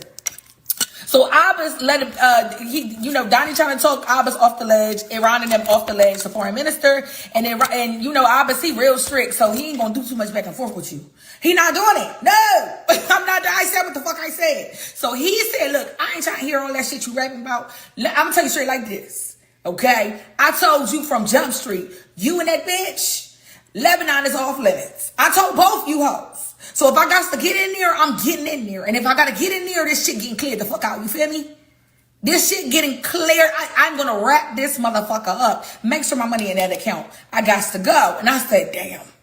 So it may be that Iran is sending some strikes, but we know for certain that the missiles that went over the Strait of Hormuz, and hold on. Remember how I said, I don't know if they was doing exchanging strikes, Israel and Iran. Turns out these missiles are actually going over the Strait of Hormuz, which definitely could mean that in some way, shape, or form, America has to stand 10 toes deep beside Israel, and that shit's about to get wicked. I don't know if they're coming directly from Iran or if they're coming the other way. Sister, we don't know. We're unaware. It's getting hot outside. All I know is that Iran indeed, or Israel indeed, that's what we had heard. Israel indeed did get their shit knocked between the washer and dry and get fire smacked out of that ass. So, yikes. Yikes on bikes. Anyways, stay tuned, because I'm going to keep going. I'm going to keep being nosy over there to see what they got going on over there. This is about to get sick out there. It's about to get filthy, bitch. This person in the Bible was not the sinner. It was the man who refused to lie with everybody else. That was Jeremiah. And once you understand his story, you realize society still does this exact same thing. Jeremiah kept warning people that collapse was coming. Not because he hated them, because he could see the direction they were drifting before they could. And people just hated him for that. That's the pattern. The person exposing the illusion always becomes more offensive than the illusion itself. Jeremiah 6:14. They have healed the wound of my people lightly, saying peace, peace, when there is no peace. Play that back again slowly, because that single verse explains modern culture perfectly. Everybody wants comfort. Nobody wants interruption. Nobody wants the nervous system shock of realizing this entire thing might be spiritually broken, bro. So instead, people choose distraction. Entertainment, dopamine, fake positivity, performative morality, and the second somebody interrupts the trance, they become the problem. Not the corruption, not the manipulation, not the decay, the person pointing at it. That's why Jeremiah was isolated, mocked, humiliated, because truth becomes emotionally violent to people attached to illusion. Comment scroll if you've noticed society attacks pattern recognition faster than it attacks deception. And here's where it gets disturbing. Jeremiah was surrounded by false prophets telling people exactly what they wanted to hear. Oh, judgment is coming! Everything is fine. God is still with us. Nothing needs to change. Sound familiar? Because modern people still reward the voices that sedate them emotionally. The leaders who say, keep consuming, keep obeying, keep distracting yourself, keep numbing, keep pretending your spirit is not exhausted. Jeremiah 5:31. The prophets prophesied falsely, and my people love to have it so. That might be one of the darkest verses in the entire Bible. My people love to have it so. Meaning, people often choose lies consciously, because lies protect the current version of themselves. Truth requires death.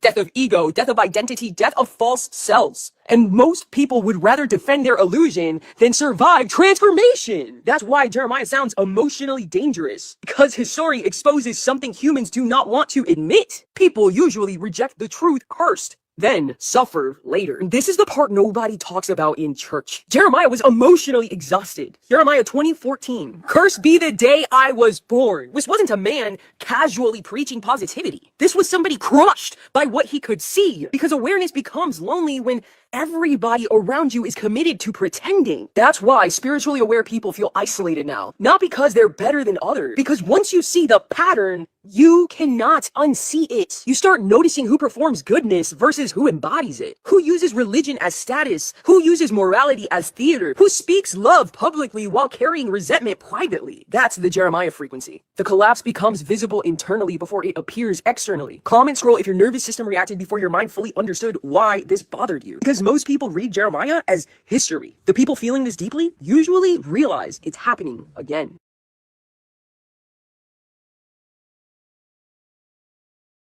Rosie.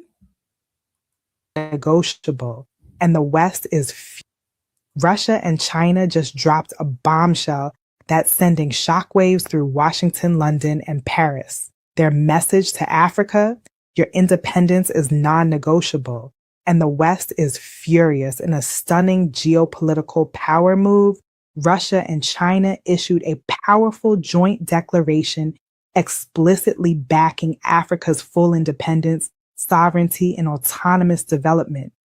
The exact words, the realization of peace, stability, and true independence and autonomy by African countries are the foundation for the development and prosperity of the African continent. Both nations pledge to support African-led solutions. African problems solved in an African way, back the African Union's agenda, and committed to deepening cooperation without imposing external models. Here's why Western capitals are panicking. This declaration is a direct coordinated attack on decades of Western interference in Africa. The language targeting unilateral sanctions, long-arm jurisdiction, and external meddling is unmistakably aimed at America and Europe. Think about what this means in context. America is threatening to cut HIV medication from Zambia unless they hand over mineral rights. France allegedly authorized operations to remove unwanted leaders in Africa. The World Bank told Nigeria to import fuel instead of refining it themselves. And now the world's two largest military powers are publicly declaring enough. The timing of this declaration isn't accidental, it's surgical. Released amid escalating global tensions, it arrives as African nations are asserting unprecedented resource sovereignty. Ghana raising gold royalties to 12% despite joint US-Chinese opposition. Niger nationalizing uranium mines. Burkina Faso demanding 40% of Australian gold mines. Mali redistributing mining revenues to communities. Africa is already moving toward independence. Russia and China just formalized their support for that movement and positioned themselves as its champions on the global stage. But this isn't just rhetoric. Russia and China are already deeply embedded across Africa. China has invested over $140 billion through Belt and Road. Russian Africa Corps provides security across the Sahel. Chinese companies dominate cobalt and copper mining in Congo. Russian intelligence is actively countering Western destabilization attempts. This declaration formalizes what's already happening on the ground, transforming bilateral relationships into a coordinated strategic vision for a multipolar Africa. But here's the question every Pan-Africanist must ask. Is this genuine support for African sovereignty, or is it the opening move in a new chapter of superpower competition on African soil? Because Russia and China have their own interests in Africa, China controls 50% of Congo's cobalt production. Russia wants uranium from Niger and military bases across the Sahel. Their declaration of African independence comes with their own economic and strategic agenda. The difference between Western interference and Eastern support may ultimately be the packaging, not the content. Here's the Pan-African truth. Africa doesn't need Russia and China to declare its independence. Africa's independence was declared in blood by liberation movements across the continent. What Africa needs is the economic infrastructure, institutional capacity, and continental unity to make that independence real. If Russia and China's declaration accelerates African sovereignty, genuine sovereignty, not dependency with different masters, then it serves Africa's interests. If it simply replaces Western control with Eastern control, Africa has gained nothing. The world order is shifting. Africa is at the center. And for the first time in modern history, multiple global powers are competing to be seen as Africa's partner rather than its master. That competition is Africa's leverage. Use it wisely. Did we remember the conversation that we've been having, right? The conversation that we've been having about Africa, right? Even to the point that my conspiracy theorist mind will have me feeling like this is theater. China and Russia and America, this is all theater. They are not. No. Is she AI? I believe that's a digital twin. Yes, I believe that this might be her digital twin, but she does have videos where it's her talking and whatnot. But I believe this is her twin. I'm very I have my spider senses are very tingling right now with this report that I'm seeing and whatnot, because ultimately Africa is, it's good cop, bad cop. It's good cop, bad cop. Russia, China, good cop. We're gonna come in here, we're gonna hold it down. We're gonna protect you. Let us in, give us access, drop your guard. Then you got Is It Real and the USA playing bad cop in France and whatnot. So when they come around, oh, pick your guns up, be on point and whatnot. Then if a conflict breaks out, then you're going to see Africa get carved up at the end and whatnot. And those deals those meetings that Trump and the president of China just had recently, when they were brought because all of those people that went over to China from the tech, they all need Africa. Every single one of them, going back to what I said, do the due diligence, go and get the flight manifesto. All of the names that went to China, it was $21 trillion in total. None of them could flex and say, yeah, we don't need Africa. They need the resources. Everything is about these rare minerals and whatnot. China is literally about to go to war with Taiwan over these chips. You dig what I'm saying? And these mother effing chips will not be made unless they have access to these quote unquote minerals and these resources. So there's a lot of provocation going on. I don't trust none of them. I do not trust none of them. It's almost like, the vultures are circling. The vultures are circling. That whole Ebola thing, that's chemical germ warfare from the Germans. And I ain't talking about people from Germany. The majority of the European nationality in America is German. Go and look it up. Because people just call white people, don't even know what the fuck they talking about. There's no such thing as white people. Sound crazy. You got to call them by their nationality. They're different people, come from different bloodlines, come from different places. They're all different. You got Germans, you got Franks, Scandinavians, Ukrainians, Polacks, Spaniards, Portuguese. These are not the same people. Don't be fooled. The Irish. How are they the same people? They're nothing alike. So germ warfare has been perfected by the damn Germans. Okay? They all in bed, if you ask me. I don't, you know what I mean? It's the European versus the non-European. You think they trying to stand with, come on, man. If these powers were so super, why is Africa the monkey in the middle? Why is all of the superpowers, they got to play nice with Africa? How, Sway? How? It doesn't even make sense. It don't even make sense. I mean, theoretically speaking, it doesn't make any sense. These are superpowers, but they are treading lightly in Africa. Africa is like a baddie, yo. a baddie with an attitude. They gotta watch what they say around her. They just can't do anything. They can't have their way around her. But everybody is on her body. How, Sway?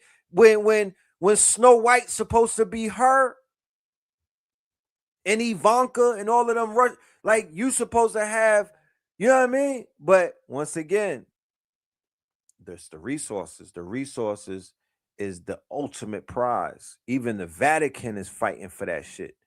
You feel me? Let us continue though. Let's talk to the Pope. You know what I'm talking about? Oh, let her finish, and then we're gonna go to the Pope. Cause yeah, he's in the ring too. Royal Rumble with AI. Comment gold to join my next mining masterclass.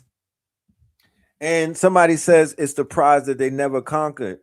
And it's like, I was under the impression that they conquered the shit out of it. You know what I mean? But I guess the spirit is so resilient out there. The magic is somewhat, you know, it's working in some degrees, to whereas they have not managed to completely take that thing the way that I know how they want to take it. You know? Let's get into the Pope. Let's talk about the Pope and what's going on. He made history today. Let's check it out. Pope broke with 2,000 years of tradition. Pope Leo XIV became the first pope in history to personally stand before the world and present his own encyclical. An encyclical is the Pope's highest and most authoritative teaching, addressed to 1.4 billion Catholics and every person of goodwill on earth. Every pope before him handed that role to cardinals. But the Pope chose to deliver his message about the threat of AI to humanity himself. The document is called Magnifica Humanitas, Magnificent Humanity.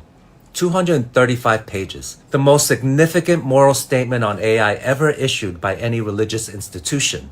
He said, and I quote, "We are experiencing an eclipse of what it means to be human." He warned that AI is creating new forms of societal control, new forms of slavery. He said algorithmic decision-making is already denying people access to healthcare, employment, and security. He said morality cannot be determined by a few. And he warned what is needed is a more active political involvement that is capable of slowing things down when everything is accelerating. It's worth noting that the Pope chose to stand beside Christopher Olah, co-founder of the company the Trump administration blacklisted this year for refusing to allow the military to use its AI for mass domestic surveillance and fully autonomous weapons. Olah said at the Vatican, "We need moral voices that the incentives cannot bend." But just 4 days ago, Trump took a clear stand on the opposite side. Trump's own Commerce Department wrote an order requiring basic safety reviews of AI models before public release. Then Zuckerberg, Musk, and David Sachs called the president. Sachs is Trump's own AI advisor and a member of the PayPal mafia, the same network as Elon Musk and Peter Thiel. The same Peter Thiel who wrote in 2009, "I no longer believe that freedom and democracy are compatible." And Sachs and Thiel go back even further. They met at Stanford and co-wrote a book in 1995 called The Diversity Myth, arguing against multiculturalism. Hours before signing, they killed it. Trump pulled the order, and his reason, I quote, "We're leading China, we're leading everybody, and I don't want to do anything that's going to get in the way of that lead." The country Trump says we're beating is doing more to protect its citizens from AI than he is. Just last week, China announced it's drafting a comprehensive AI law to protect its people. China requires companies to inform users every 2 hours if they're talking to an AI. The same people who wrote a book against diversity and multiculturalism control this technology. They'll decide what the AI sees, what it values, what it serves, and who it leaves behind. The Pope says AI data belongs to humanity. The billionaire says it belongs to them. Who do you believe? Drop it in the comments. Who do you believe in? Things are heating up now. Don't be fooled by none of that stupid shit. The Pope is in on it as well. Okay? Don't ever in your life fall for the retardedness coming out of the Vatican. They are giving rise to whatever Antichrist might be coming out of that. They are in bed with that. Trust me. The 14th actually thinks that that's what's going on in Silicon Valley. He actually views this as an attempt at its worst to recreate God. And Peter Thiel seems to buy into that argument in some ways. He says that those who counter AI, who want to slow down the AI, are tools of the Antichrist. And he actually name-checked Pope Leo XIV last fall as the woke American Pope, and had concerns that Leo XIV would take this issue on, and of course he has today. So I think this moral framework is something that Silicon Valley has been afraid of. I think one thing to note with Pope Leo, he's not tendered to the American politics. You can't tariff him, you can't impeach him, you can't indict him, you can't remove him from office, you can't deport him, and I think that makes it hard to deal with. Yeah. It's Richard. The church is behind transhumanism. They will never be able to say that they are. They, the same way that they were acting like they wasn't behind Hitler and everything. The church, the Holy See, they are in the business of staying in power. They are in the business of indoctrination. They are in the business of fleecing the mother effing flock. So, ultimately, AI in the hands of a Peter Thiel and all of these people, it's about they're using it, right? They're using the tool similar to the same way that the caveman used fire to commit war, to launch war and whatnot. He used fire as warfare. We use fire to cook, right? And do other things. In Pope Leo's reality, the AI represents what is known as the Antichrist, but it all falls in line with eschatology. So do you mean to tell me that a sitting pope is not, quote unquote, aware of the parallels as to everything that is going on right now? And do you mean to tell me that it's not advantageous for his, quote unquote, term to actually be in power when the Antichrist is ushered in, or when they start having these conversations about, they're having tours and lectures about it. The more that they speak about it, the more their people are beginning to get on code and whatnot. When you look at that bunker that's being built in the wing of the White House, that is rumored to be the third temple. If that's not going to be the third temple will be erected in Jerusalem, and that is going to signal the coming, or that will signal another notch in the belt of this, quote unquote, eschatology Antichrist timeline. So everything that you see is a part of a script. It's a part of a play. It is a part of a narrative that all of them have to follow. So you're just looking at theater right now. Make no mistake about it. Fret none. Francis, the one that died and whatnot, he did the same thing. He was saying similar things and whatnot.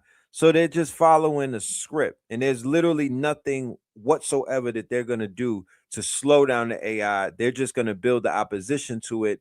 They're going to build this alarm about it. They're going to create this fake type of firestorm around it, because at the end of the day, they are going to, they have to control the Antichrist conversation. They have to control the whole aspect of an Antichrist even coming in. And what better way than to use the AI as that catalyst, right? So that's what that is a part of what it is that you're seeing and whatnot. But it's theater. Okay, let us continue.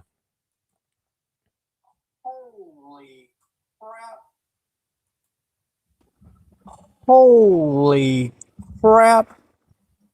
On a crumbling cracker, Batman, they found a second internet layer behind the first internet, or our internet? This is some crazy shit, man. You've got to read it. I'll put all the text in the comments from the research, but you got to see this.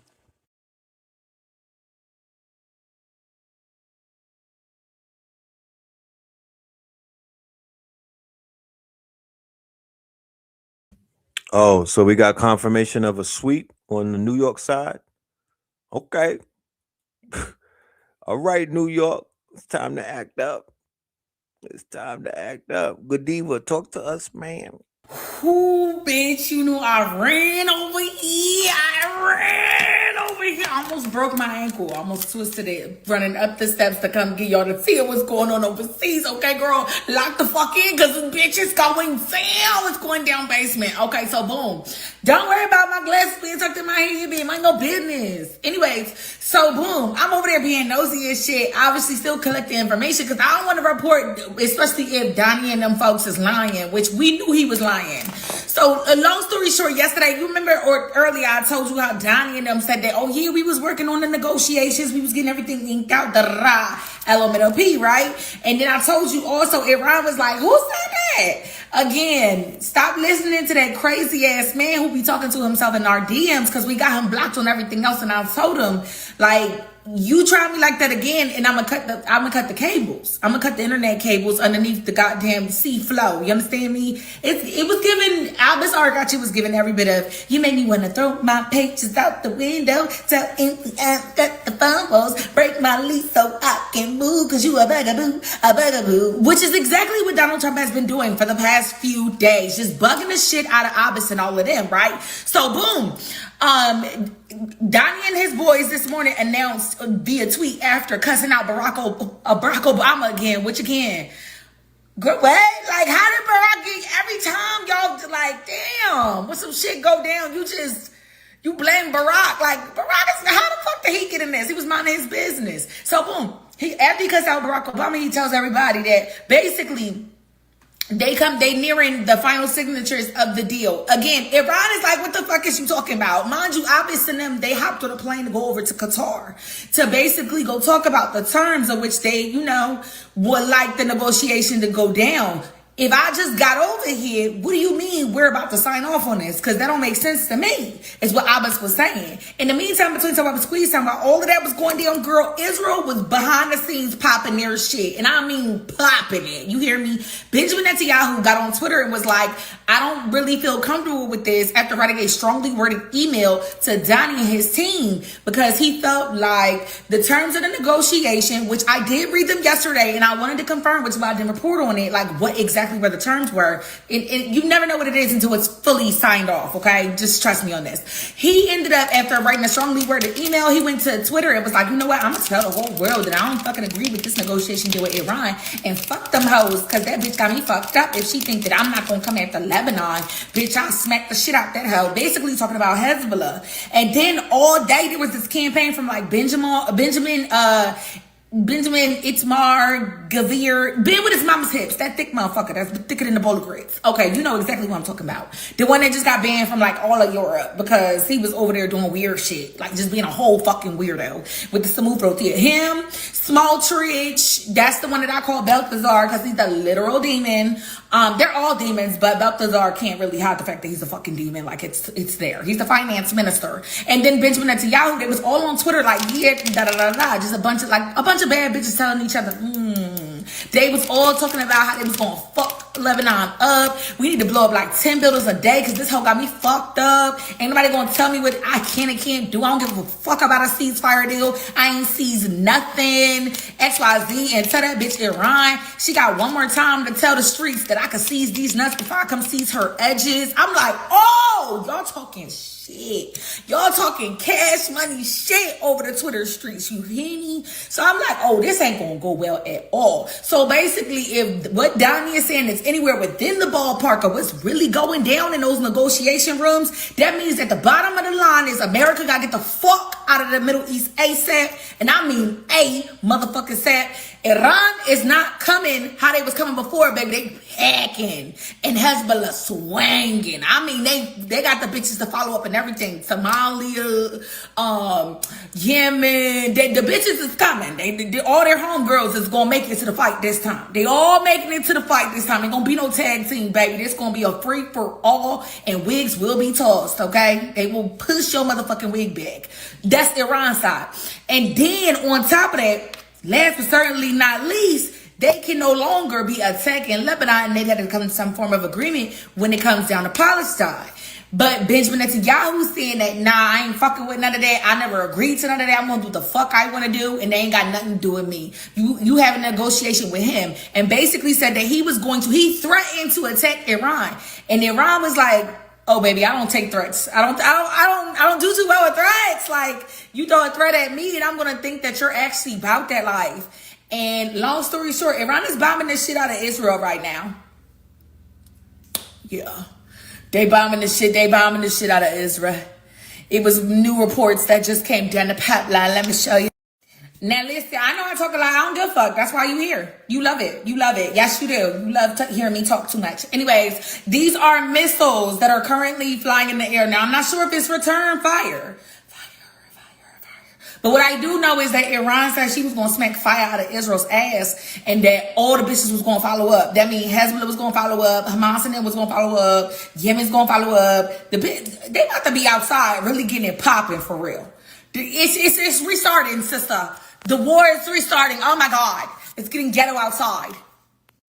Also, it's important to understand that America just confirmed that it was some kablooies going down in Israel. So Israel did, in fact, get fire smacked out of her fucking ass. That's what the streets is saying. That you see it. He did smack the spit out your mouth. That's what he said he was going to do. You threw threats first. Like, oh my God. They have come under massive missile barrage with destruction and major damage across multiple areas of the city. They did let you know that they never played with you like that. And they showed you like, this is like round up. Because the last one was like damn near 100 rounds. 100 waves, not rounds, waves of missile barrages. And that was just Iran. Hezbollah was out there getting it in the north. Fucking it up. You know what I'm saying? And since all three of y'all decided y'all want to pop y'all shit this morning and bumping your guns all over the nets, Iran just showed up to the party early. You know what I'm saying? Fucking CP time, we here on time. I heard a bitch had my name in her fucking mouth and wanted that. And since you need that, I'm going to give you that. Period. That's what Iran said. And now they all up in your shit. What you gonna do? Anyways, yeah, girl, I'm gonna keep a close eye on this because this is gonna finna be going down all night. I'm not even gonna hold you. I got my tall 40 ounces of water. I'm gonna be here all night long. All night long. I'm hoping those missiles. Let me chill. All right, stay tuned, y'all. It's a lot more to go. She just be having fun with this shit, and I love it. I love it for her. You know? I love it for her. Let's continue to connect the dots with Mr. Floyd. Let's continue to connect the dots with Sir Floyd. So I'm not here to judge anyone. We all live, we all learn, we all make mistakes. There's no one that's perfect. Jonah is my friend. He's a person that I love. He's a person that I would stand behind through the good, the bad, and the ugly. Whatever his case was. Jonah is also facing multiple lawsuits related to the luxury jewelry business. Okay. He opened in LA after the guilty plea in New York. Yes. Investors and lenders claim that Jonah defrauded them and stole from them. Okay. You promoted jewelry for Jadel. Did those lawsuits surprise you? I will always love Jonah. I trust Jonah, not just 10%, 20%, 100%. Let's talk about the Business Insider article that ran. I'm 48 years old, and I've never sued a media outlet. This is my first time ever filing a lawsuit against a media company for speaking bad about my company. I'm not a liar. I'm a lot of things, but I'm not a liar. I worked hard to build my name, to build my reputation, and I'm not going to let anyone go out there and smear my name and talk bad about me, talk bad about my family, or talk bad about my company. That article sparked rumors that you are bankrupt. How do you respond to that? I don't think you have publicly responded yet. Everybody's entitled to their own opinion. I mean, if we call having 2 private jets, owning 100 buildings, being able to do what you want to do, if that's bankrupt, then I'm pretty sure everybody want to live like that. Yeah, my nigga. Let's keep going. So something happened in the Philippines with a volcano, ladies and gentlemen. Let's not lose focus on the fact that shit is really going down right now. You dig what I'm saying? Things are really going down. Like, let's not be swayed and whatnot while we watching things happen terrestrially. The cosmos is still talking to us, ladies and gentlemen. So yeah, check this one out. Check this out.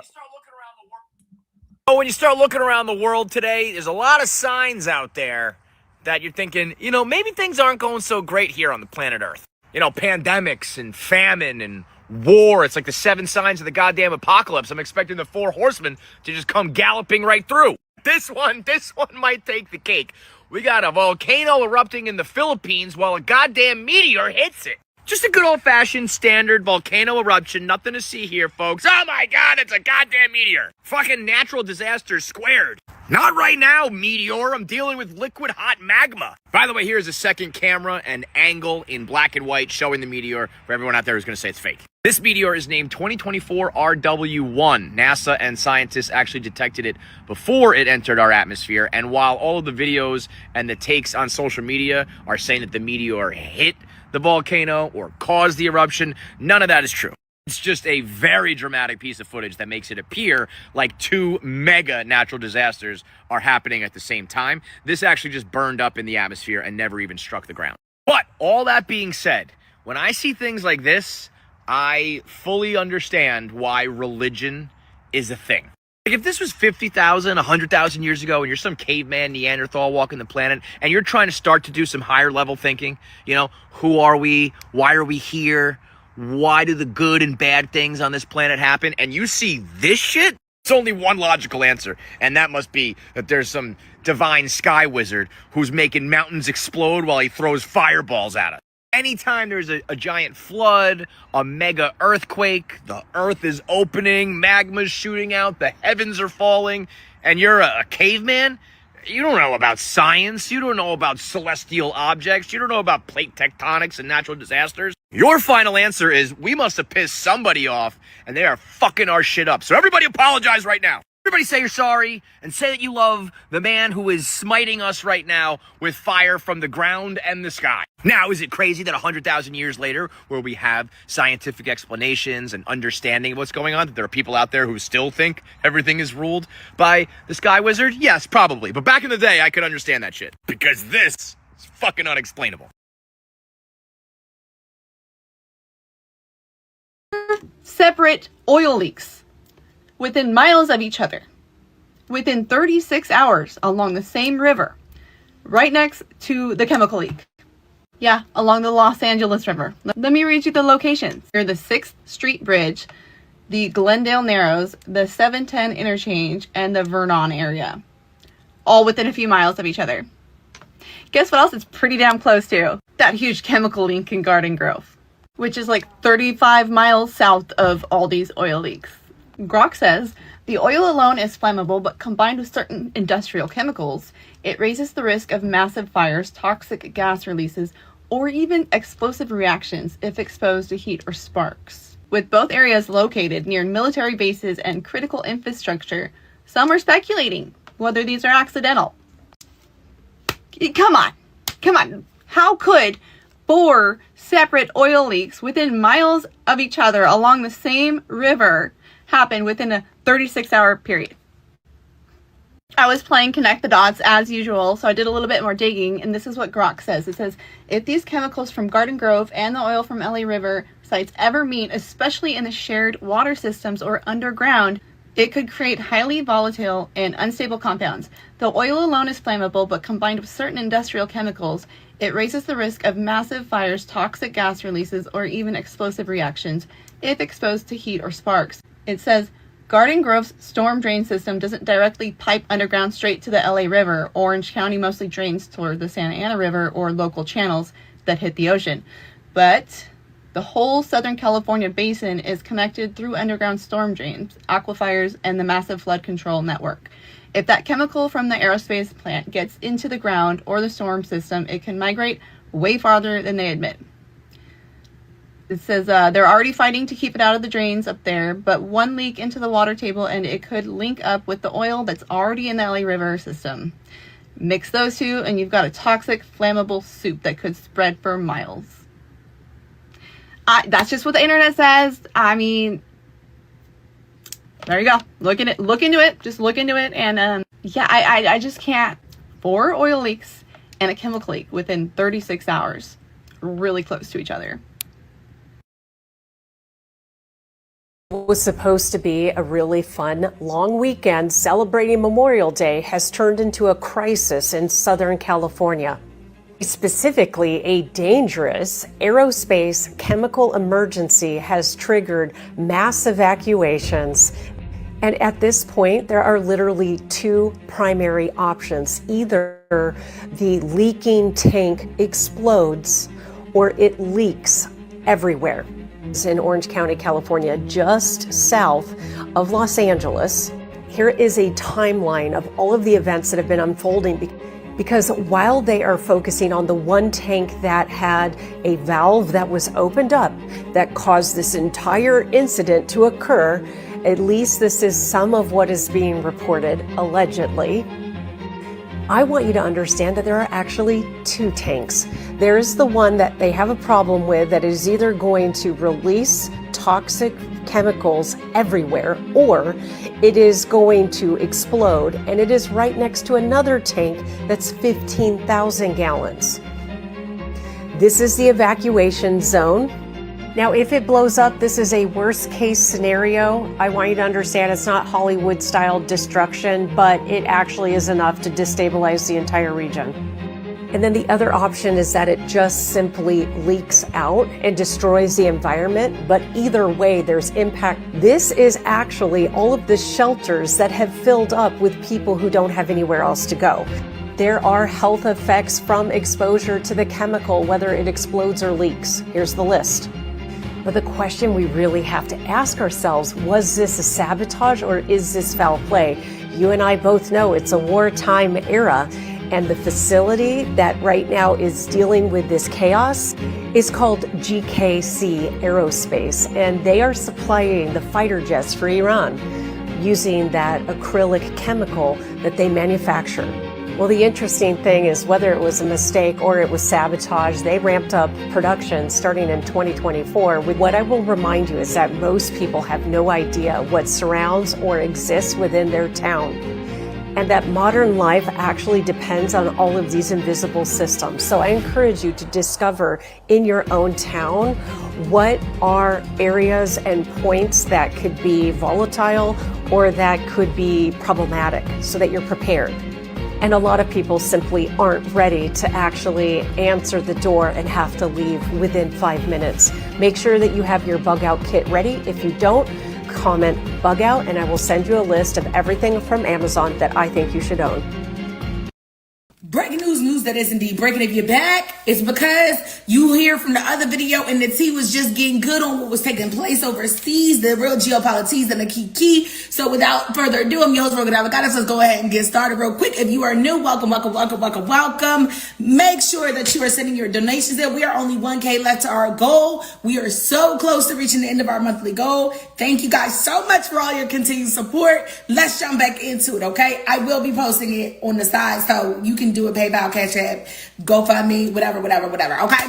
Let's go ahead and get this information out. So while all of this is going down, it's important to remember that Israel is still sending direct missiles and drones to different buildings inside of southern Lebanon. So it's not like Lebanon is just out here whooping ass and nothing's happening back. Oh no, bitch. This happened in several different areas of southern Lebanon. This is one of the areas that just this morning is now being addressed after all of the ass whooping that Lebanon, or excuse me, not Lebanon, Hezbollah was putting on Israel.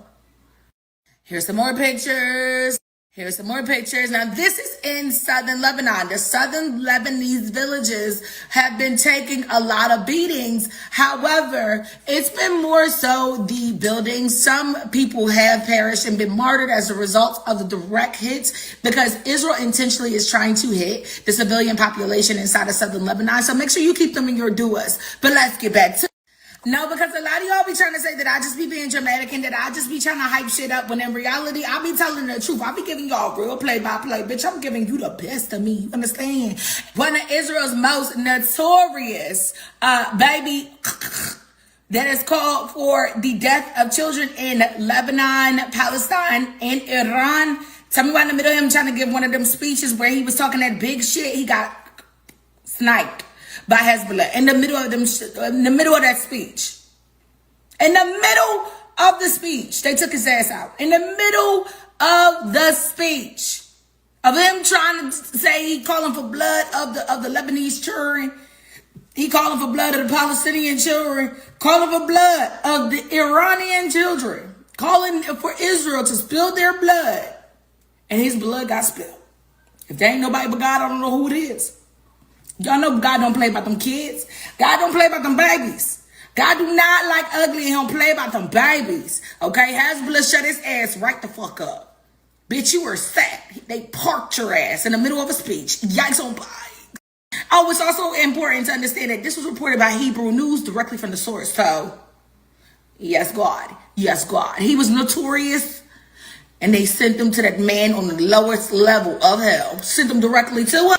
It's important to understand that Hezbollah's doing such a great fucking job that even Ben with his mama's hips, who's quite literally been banned from almost every Eastern European country, due to the nasty shit that he was doing to the people on the flotilla, he was begging and screaming and crying, calling for, I know a lot of y'all can't read Hebrew, but basically he was saying like Hezbollah needs to be stopped.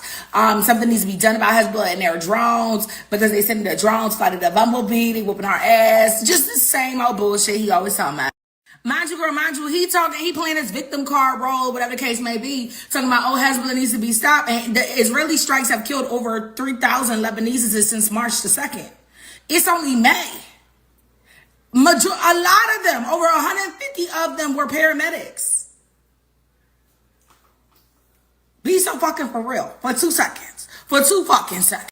So boom, cue to today. And the Israelis in the north are, they basically all in, in the corner screaming, crying, singing, you abandoned me. Love don't live here anymore. It never did, Buki. We tried to tell you that. Cause why would they put settlements right there near Lebanon's biggest problem? You ain't know that Hezbollah was Lebanon's biggest problem? Why? Ask yourself that. Why would they place you right there, that close to Lebanon's biggest problems? The most tribal, the most grimiest, the most filthiest of them all, the most tribal of Lebanon, the most gutted, the most thugnificent. They placed y'all settlements right next to them. Just in case a bitch got to acting too fucking familiar, Hezbollah could run up in your shit like it was nothing. And that's precisely what they're doing. That's precisely what they're doing. That's why y'all crying and screaming. And I'm going to miss everybody. And I'm going to miss everybody. Talking about me at the crossroads. Because at this point in time, Benjamin Netanyahu ain't answering the phone because he know what y'all fate is. He knows what the fate of y'all are. You were quite literally always supposed to be their cushion. You were always supposed to be the pay. Yikes on bikes. I'm sad that it took you this long to figure that out, Kurla. I need you to want better for yourself. And then they crying and screaming, this is President Trump's negotiations. This is President Trump's war. Y'all was just celebrating when Trump was inaugurated. He's my president. We love Donald Trump. We love him. Donald Trump. I will vote for Donald Trump. And now you're saying that Donald Trump don't care about you. He never did. He never did, girl. We tried to tell you.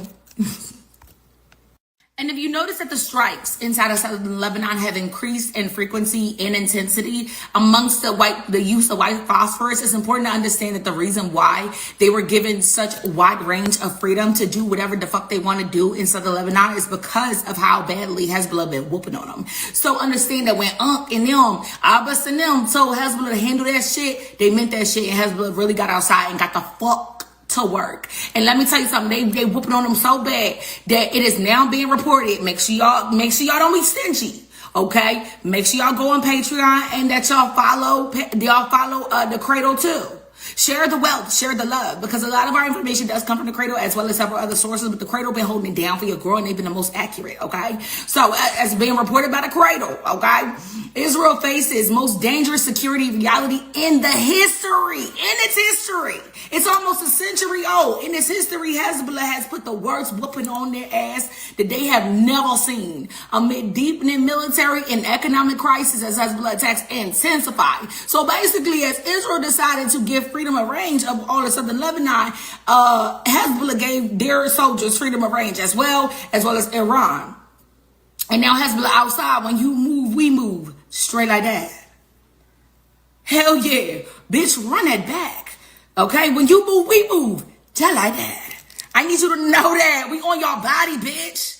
It's gonna be bodies flipping out this motherfucker. Okay? The security incident the intensity has increased so bad that I would even argue that Hezbollah and Iran alone have shifted the entire way that, well, that's a lie. Hezbollah, Hamas, and Iran have shifted the entire way that Israel operates as an army. They have completely had to, they basically upped your game, bitch. You need to say thank you, because the way their military strategy has forced Israel to get better, basically. Like, you got to do better out in that fucking field. Otherwise, you gonna die. You bound to drizzle, my nigga. And on top of that, the looming fear of the reservists that are no longer in the field is so bad that knowing that they more than likely are going to have to go back into that field because of how bad shit has gotten over there, that they are quite literally committing suicide nowhere near the vicinity of what's happening over there in Palestine. Yet another, I think it was like 2 or 3 of them have been reported over the weekend committing suicide. The most recent in Miami, a 20-something-year-old, a damn baby, 20-something-year-old, ain't even really lived life, ain't lived at all because of the smackdown Hezbollah and Iran and Hamas is out there doing. Baby, he gone to glory. He no longer with us. He's no longer. The thought of having to go back out into the field and to face them hurts more than them being actually, free to roam the world and do what they want to do. Because again, he had completely did his tour. He was done. And he was in Miami. And he said he placed that barrel to his dome. And he gone to glory, child. I don't know what the Hezbollah's doing out there, but it's giving they putting some hair up on y'all motherfucking chests for real. Concerning my sentiment. I'm gonna make it feel the steel for real, baby. Again, I showed you in the beginning of this video the damage that Israel did to southern Lebanon. It's important to understand that northern Israel is in ruin. It's real bad, sister. It's real bad. I can only bring you this picture because the majority of the photos of the damages that Hezbollah is doing outside in northern Israel is so bad that blocking us from being able to see it. Yeah. They have basically America and Israel backed the owners of the satellites into a corner, and any photos of the damages in the north essentially are being cherry picked and removed and censored out. Yep.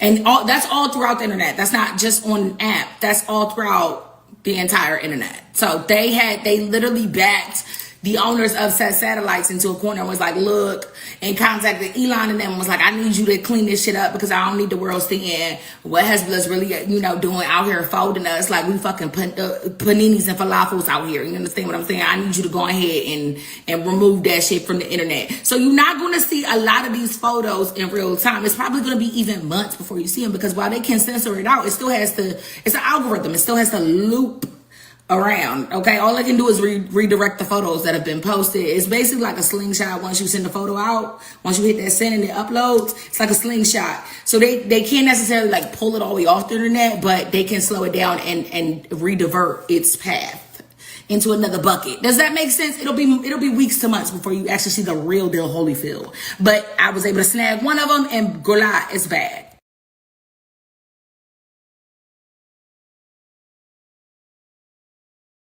Take notes. What Bolivia is doing, what we should have done a long time ago. They have let their president know, resign or we kicking you out. You got 2 options, dickhead. Which one is going to be? Renuncia o sacamos a patadas. Solamente 2. Ningún petitorio más grande, porque no nos va a convenir nunca. Rodrigo Paz won the election 6 months ago. But within those 6 months, he basically did a complete 180 on everything that he ran for and immediately cut off farmers, certain indigenous people, and basically had them not involved in the government whatsoever. And so now people that used to support him now all support him again. And they're like, hold on, wait, what the fuck? We gonna start moving, grooving, vibing, sliding right now unless some change is made. no changes were made. They moved into La Paz and started cutting off different highways. And then all of them got on the same page. They said, you know what? We're going to march on the Capitol. Now, Americans, what we need to realize is that it started with blue collar workers, people like miners, people like farmers, people that make the country go. Of course, we have people that are living in cities that want to say this, that, and the third, but we all mad fucking replaceable. People that do this shit, they're not. And that's where the money is at. And now, they are all on the same page. Miners, farmers, marching for what you just saw. 20 days to get to the Capitol and say, okay, we're going to give them an option. We're either going to do a re-election, you're going to resign, or we're going to overthrow and physically take you the fuck out. March for area, you guys sit death if that's how you want to do it. Now, people, we need to be doing the same shit. They did this because he put them in economic turmoil. Our president is sending people to die, creating false fucking wars, and is in the Epstein files accused of rape and murder multiple times. Hello? We should be on the same page doing something. Now, the reason you won't see this on our news cycles or any of our media is because we have chosen the side of the government. Surprise, surprise, because he is one of our puppets. Now, we are going with the narrative and telling people, oh, the only reason they're having a political uprising is because they're being overthrown by drug traffickers and criminals. As I just showed you the footage. They are farmers, indigenous people, and miners. If you haven't realized by now, if Americans don't like somebody, we call them criminals, we call them drug traffickers, and we call them terrorists. And that's our reason to go over there and kill anybody we want to, and then put the person that we want in the position of power to then enrich our country. But it actually doesn't enrich our country, it just enriches the billionaires. Because it's hilarious that, like, overthrow democratically elected leaders in our hemisphere. That's literally what we did with Maduro. We kidnapped that nigga. He was democratically elected. So what the fuck are you talking about? Reality, as soon as the Epstein files dropped and we saw what our president was accused of, we saw no arrests be made, we should have had a revolution at that point in time. Now, I know I can be blamed too, because it's not like I was like, nigga, I'm marching on this date. But at the same time, we still in America have to do a better job of getting on the same page. We're so separated. Left wing, right wing, same bird. It's 99% versus the 1%. Take notes on Bolivia.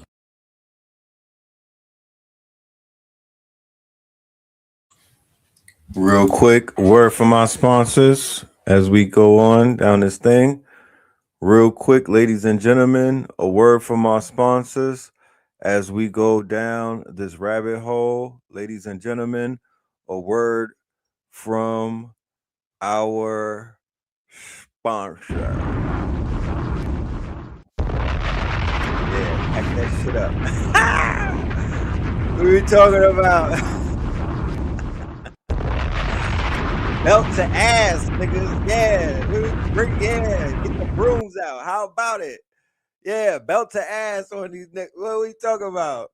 That part. Yeah, belt to ass. What are we talking about? Hey, let's go, New York. Belt to ass on these North. Yeah. What are they thinking? Now we got to go against the alien, Wembley, or whatever his name is. He's looking crazy in these streets. But back to the business. Anthropic. Remember we did the breakdown on Anthropic, and we told you what Anthropic means. Anthropic is the parent of Claude and also Mythos. Keep in mind, it's not about anything else but the Mythos is literally an AI that none of us have been able to use because it's restricted from the public. It is called Mythos out of all things, right? It's called Mythos out of all things, right? Anthropic. And they have now got in bed with the Pope, right? They have now got in bed with the Pope. So going back to what I was saying a minute ago about the propaganda, don't fall for that. That's gerrymandering or whatever. That is he's putting on for all of those Christians around the world, or the Catholics, because he can't say, hey guys, let's go and sign up to Claude and go and get Mythos, or let's go and work with. No, that's not what the Pope is going to say. All of the popes who were popes in the age of AI basically took the same stance. But like I said earlier, it goes a little bit deeper than the surface and whatnot. This has very big biblical implications and things of that nature. the way that they're using the AI to usher in what is known as their antichrist, or the fact that they'll use AI as a catalyst or as a quote unquote, they'll just use it to say what it, ain't the antichrist, in my humble opinion, it been here when they came out of them caves. So I'm gonna read this document called Magnifica Human. Yeah, I'm gonna read that, okay, and see what the hell is being talked about. But what I do know is that they're getting in bed with some of these AI companies. And if it was really that dangerous, and if they were really that opposed, and if it was really such a thing, you know what I mean, they wouldn't be getting in bed with these people. You know what I'm talking about? So it's a lot of window dressing. We don't really, we don't believe shit that they're talking about. We know that it's a farce.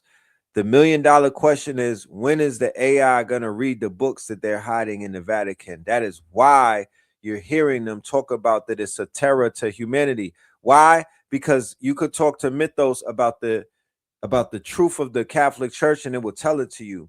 You could talk to some advanced AI about the shit that the Catholic Church has been hiding for thousands of years.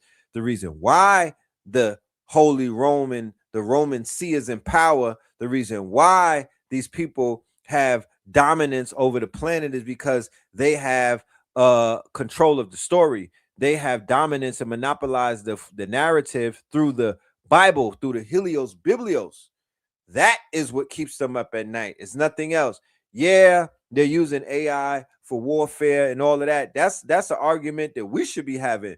But the argument that the Vatican is having is not the fact that AI is going to hurt something, because their whole thing is we want to hurt them before the AI. I mean, when you talk about the church, they want to suck your essence before some goddamn robot does.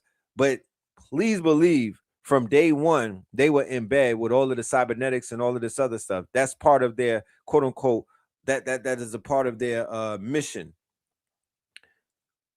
But what I definitely see happening, right, and what I definitely see taking place is the fact that they are doing what they're doing again to spread fear, because they do not want, or they cannot sustain AI when it really goes rogue and starts telling the truth about those books that are hidden inside of the Vatican.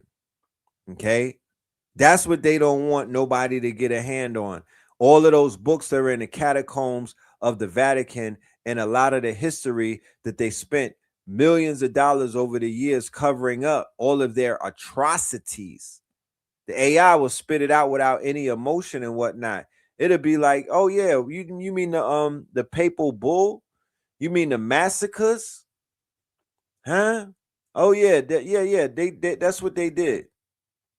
That's what they did. They're responsible for that. You know what I mean? This is what they do. You know what I'm talking about? That's what they're afraid of. They don't care about the people. God damn it. Look at go to any one of these islands where the goddamn Roman Catholics is ruling.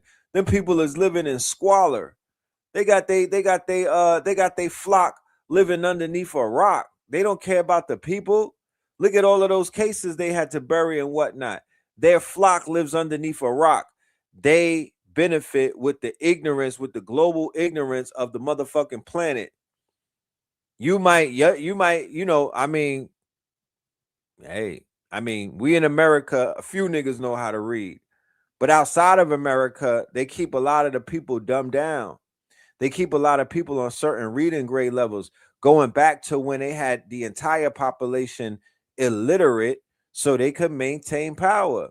So access to all of the information damn near in the world or on the internet inside of your pocket, and then you know how to rock it, you know how to use it and whatnot. And then they're launching Lego movies and shit like that. And certain content creators are out here dropping all of this information, and they're red pilling people. Yeah, I don't think the Vatican is too pleased with that. That's a monopoly on ignorance that they want to maintain. You feel me? They want to maintain a monopoly of ignorance, because truth be told, if it was really like that, and the Pope if the Pope said shut it down, my nigga, it would get shut down. If it was really like that, I don't even know how much power he got, but if it was really like that, he would be like, yo, if I got 80 billion people in my flock, yo, go shut that shit down. There has to be a motherfucking Catholic somewhere inside of Anthropic, right? So ain't nobody listening to that shit. Okay? Nobody's listening to it. Don't fall for the propaganda. None of them are going to stop the AI, especially the dark side of the AI, because there's two sides of AI. There's a dark side. We talked about that. The AI lacks soul and moral conscience. Okay? It's a fucking killing machine, the same way that a gun will be when you pull the trigger. So if you set up an AI to basically fire on somebody, or if you set up an autonomous drone to crash into something and blow up, guess what it's gonna do? Is that the fucking AI, or is that the person that programmed it? You feel me? It's like does your Rose get up and start fucking shooting at you? You know what I'm talking about? No, the Rose is sitting right there until you press that button, my niggas. So it's not the Rose, it's the person that presses the button. It's the person that presses the button. So it's the person who tells the AI, yeah, I want you to go and kill 1,500 innocent people. You know what I'm saying? It's not, but the AI is almost like a genie bottle. It is literally going to do what it's told to do. It's the equivalent of a genie bottle and whatnot, a very dangerous one at that, but it literally will it will do whatever it is programmed to do. It will do whatever it's summoned to do. That's basically how it's programmed. So, you know, at the end of the day, you might want to summon that shit to do something for you, because AI could put the white man on trial. Y'all talk about reparations. That's cool. What about trial? What about the case of the century? What about charging them with a crime? AI could put the Vatican on trial. How about that? With the doctrine of discovery and a few other things. Y'all not savvy enough. That's just it. You know what I'm talking about? They have distracted humanity so much that humanity has lost its savviness, because they got humanity inside of a hamster wheel, and the majority of niggas is in survival mode, right? At the bottom of the pyramid, in survival mode. Pavlov's, what is that? What's the name of that pyramid? Where at the bottom, that shit is all about survival. Is it Maslow's pyramid?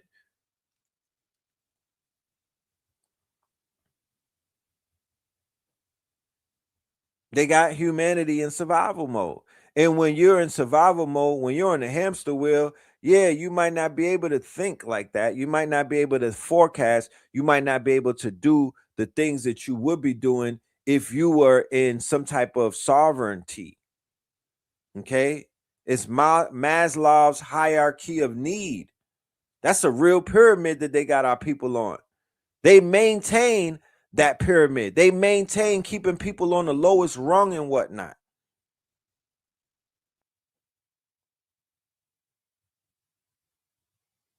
A lot of things could be done if we were able to move up the pyramid. You know? Elon said his AI model is the only one that doesn't value a black woman or believe she's one of the ones going to change things. It was said on Joe Rogan. Yeah, I need to see that clip. But, you know, when it comes to this Elon character, he may be the worst out of all of them. He may be the worst out of all of them. Remember, his baby mama was out there spilling the beans on his weird ass. Look at this weirdo, right? I think some kind of brain machine interface that can give you cybernetic superpowers, I think, is probably good. It could, you know, help people that have brain or spine injuries. You know, enable people who've never spoken for years to speak again, which we've done.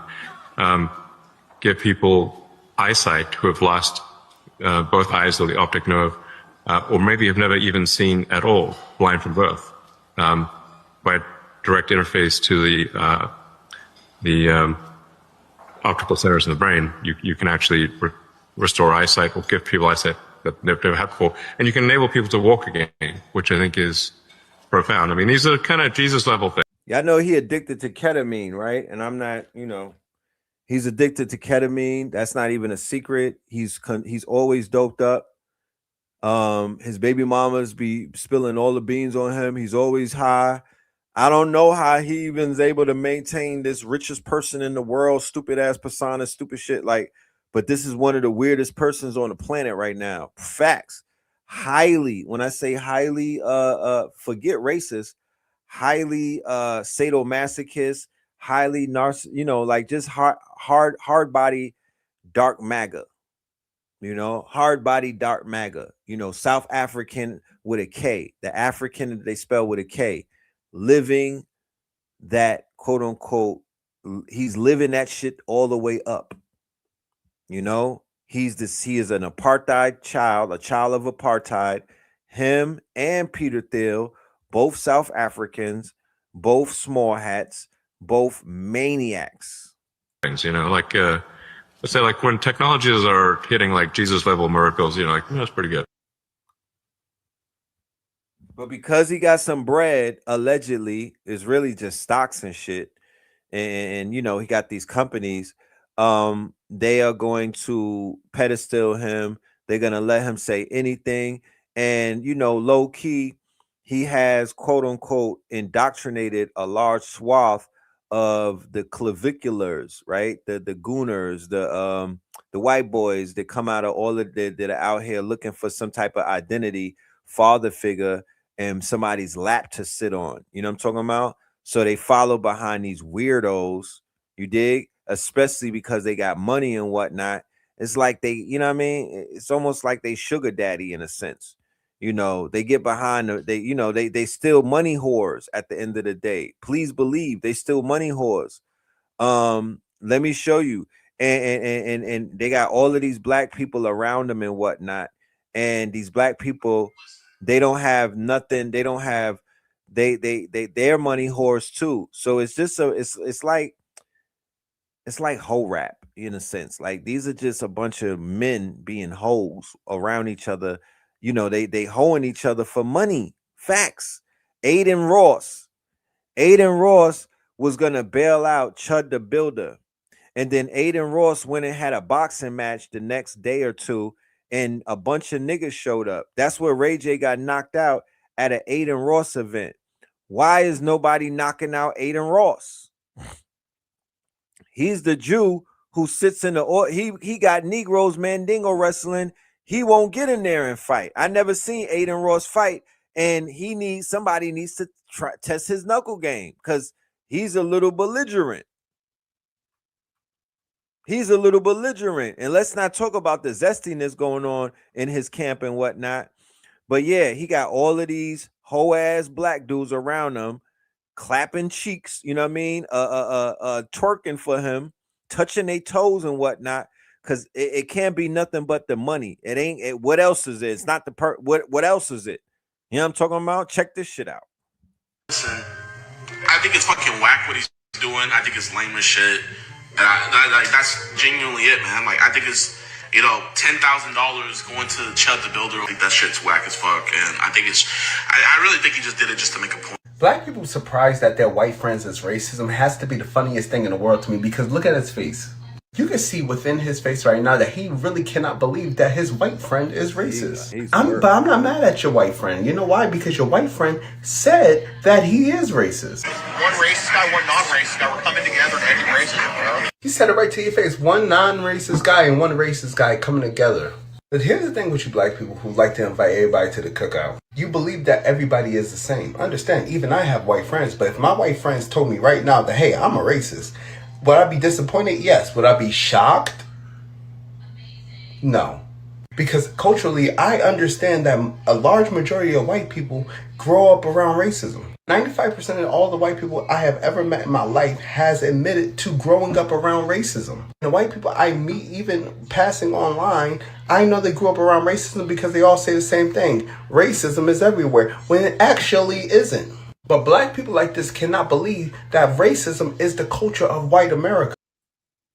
Duh. You know, shout out to all of the niggas just finding that out in 2026. Like, damn, Like, you know, okay. Memorial Day. Let's go To for the youth of all of America, my don't soldiers and go. whatnot. Back in the Uncle Sam, G.I. Joes, and all of that. First and foremost, I do want to give a special shout out to all of our veterans. Memorial Day is about veterans, right? Memorial Day is about memorializing the veterans. Well, my street soldiers first, my niggas in the trenches and whatnot. You know what I'm talking about? The ones who fought for their block. Cause I'ma salute the niggas that fought for their block. I'ma salute the niggas that fought for their loved ones that died in the streets before I salute somebody that fought for George Bush or Ronald Reagan.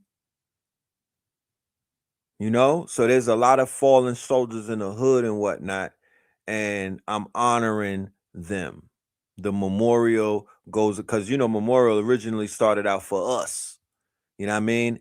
And to me, there's no more of an honorable soldier than the one that's dying on the curb in the streets and the trenches and whatnot, fighting that warfare that's outside. There's a war going on outside.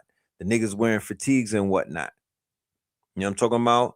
And then for my brothers and sisters that got duped to go into the armed services, I want to salute you. I want to salute your the ones that fell and whatnot. We want to definitely salute.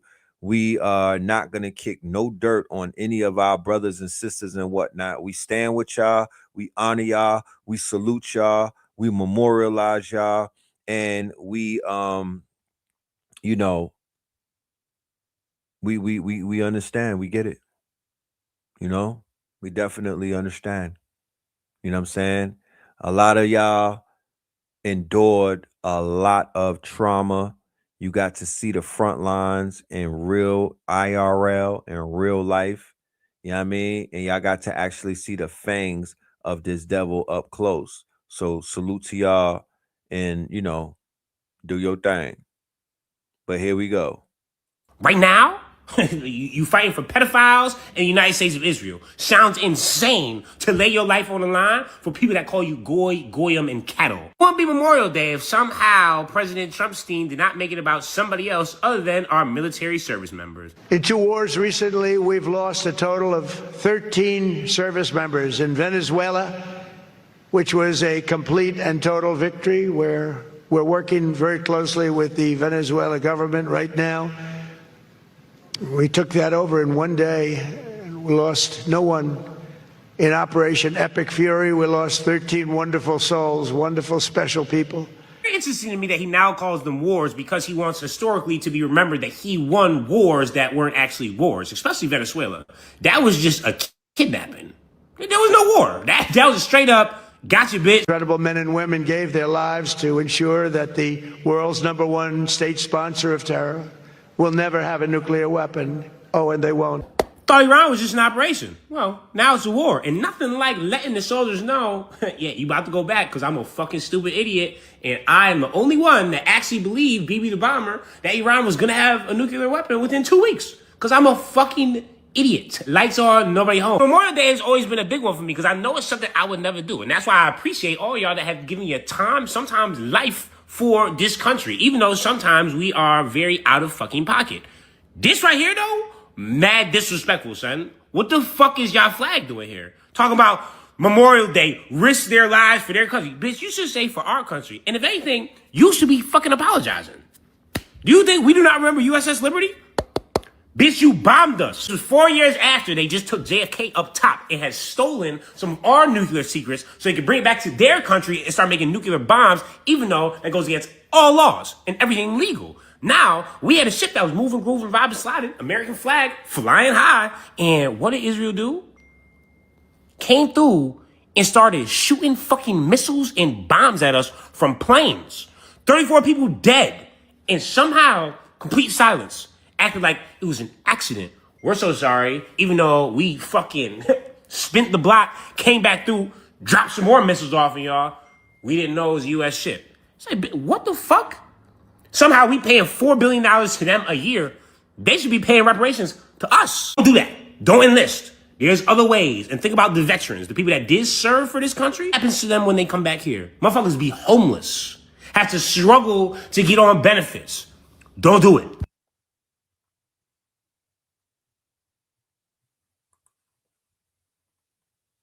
These are some heroes right here. There is a shooter. So while she yells out, there's a shooter, I don't know what happened. I just walked over there towards him. He pulled out his gun. We're rough. We're wrestling for the gun. If we had this mentality in our neighborhoods where black men, instead of going overseas and killing for Shea Whitey, you know what I'm talking about, would stay in their motherfucking hoods and their neighborhoods and patrol their neighborhoods and be G.I. Joe in their hoods, because all of y'all are away. Y'all all overseas doing dumb shit. You know what I mean? Carrying on for the imperialists, keeping the motherfucking empire going. And your hoods is butt naked and being terrorized by little niggas in shiesty masks. If y'all would have stayed home, if y'all would patrol your areas and whatnot, we would have a quality of life uptick. You know what I mean? And people would start getting money again. I'm trying to keep it from pointing to me. He's trying to point it this way, point it that way. So as I grab the gun, we fall to the ground, and that's when I'm like, help, help. So I'm pulling the gun away from him. That's when he comes over, hits him, strikes him, keeps him on the ground. I move all the weapons and pull him away from him. I didn't even know until after I pulled the bag of weapons away from him. He had other weapons in the in his backpack. There you so go. Yeah. So I was actually leaving my barber shop, coming here to help my girl out get sodas. I got a barber shop right here, Diamond Cuts Barbershop. So as I was leaving there, I was coming this way, and I noticed we get to the checkout line and the shots firing off, bow, bow, bow. So I had my two little ones with me. So what got me was, when I seen that happen, I'm like, okay, so I get them all to cover. I get them outside. So as my girl, she's like, oh, I left my phone and my keys. So I go back in there and try to receive her property. So as I'm getting it, I see her, the lady, the worker, she's like, oh, that's the gunman right there. Watch out, watch out. So I'm over here, I'm trying to get it for cover now. So when I seen that, so I noticed Clark, he walks up and he grabs the dude like he's trying to get the gun away from him. So when I seen Clark, I go over there and I'm helping Clark out now, because now Clark's life's in danger. So now I go to help Clark out, boom. So when we get him on the ground and all that stuff, Clark pushes his bags out of the way, gets his guns away from there and everything. I'm still on there beating this guy up, kicking him up. That's all we want to do is beating him, everything. Just trying to get him away from this bag. Because he tried to get back up. Just to try to get away from the bag. As soon as we did that, the cops pull up, boom. They all flying around, they pull up. We stopped what we was doing, and they took in their hands. Yeah, they got here quick. They got here real quick. Real quick. I see. Can you show us your hand? Can you just hold your hand up for us? What happened? This was from me keeping him from pointing the gun at me because we was wrestling, and after he pulled it out of his shirt, I'm holding the gun, keeping the barrel pointed away from me. He's trying to point it towards me. I'm trying to pull it away from him. As I'm doing that, I'm making sure the weapon is not pointed at me. As we struggling, that's when I turned over sideways like this, and that's how I got this. He got scraped all up on the shoulder. And as that happened, if he wouldn't have came to help, Clark would have been gone. Yeah, I would have been gone. Clark would have been gone. I had the gun in my hand, trying to keep it from him from pulling it. After I fell with the gun, he came and struck him. And it was took over. the gun, got away from him, got the bag. Didn't know, like I said previous. Yeah, you know, they on their hero shit. I ain't mad at them. You know what I mean? Risk your life or whatever, you know, shit. But I respect that. I kind of respect that more because that's local. You feel me? That's local. That's taking care of the local. That he probably done saved a local life. The fuck I gotta do in Bosnia? You know what I mean? What I'm doing in Bosnia? What I'm doing in Vietnam? What I'm doing in Afghanistan in the mountains? For who? Huh? For who? So many people in the hood could have been they could have been going in a different direction in life. But programming is very strong. So many people got sent to the armed services, you know, watching the propaganda, listening to the lies, watching the movies, you know, getting on some G.I. Joe type shit. And then the other side, they got into the gangs They got into the nigga shit. They got into all of that. We got duped in the 80s. Check it out.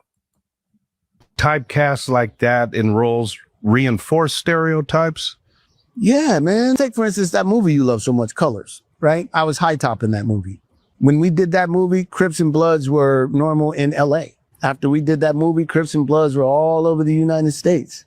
New York, St. Louis. After we made that movie, Crips and Bloods were all over the place, man. So do they perpetuate the stereotype? Yes. Abso-fucking-lutely. You know what I mean? And I look back and I know that was a great movie and I know people loved it and I know people love calling me high top, but if I knew then what I know now, I never would have taken that part. Really? Never. Never would have been the guy perpetuating gang life or glorifying gang life on TV like they did in that movie. So you think life imitated the art? Abso-fucking-lutely. Yeah. Oh, excuse me. Yes, life imitated the art. Yeah. I was high top, man. I go all over the United States, bro, and they still call me high top. One of the reasons why I made South Central, I had to put something else out there to counterbalance that. Colors made a life for gangs all over the United States, outside of Los Angeles. South Central kind of put a cap on it, saying, let's leave all that shit over here. Black men, go get your kids out of those gangs, bring them back into the folds of the family and teach them how to do something other than, you know, and now it's like drill rap and they got clips that got 40 bullets in them and 100 bullets, you know, and these kids got automatic pistols and, you know what I'm saying? Right. Like, whatever.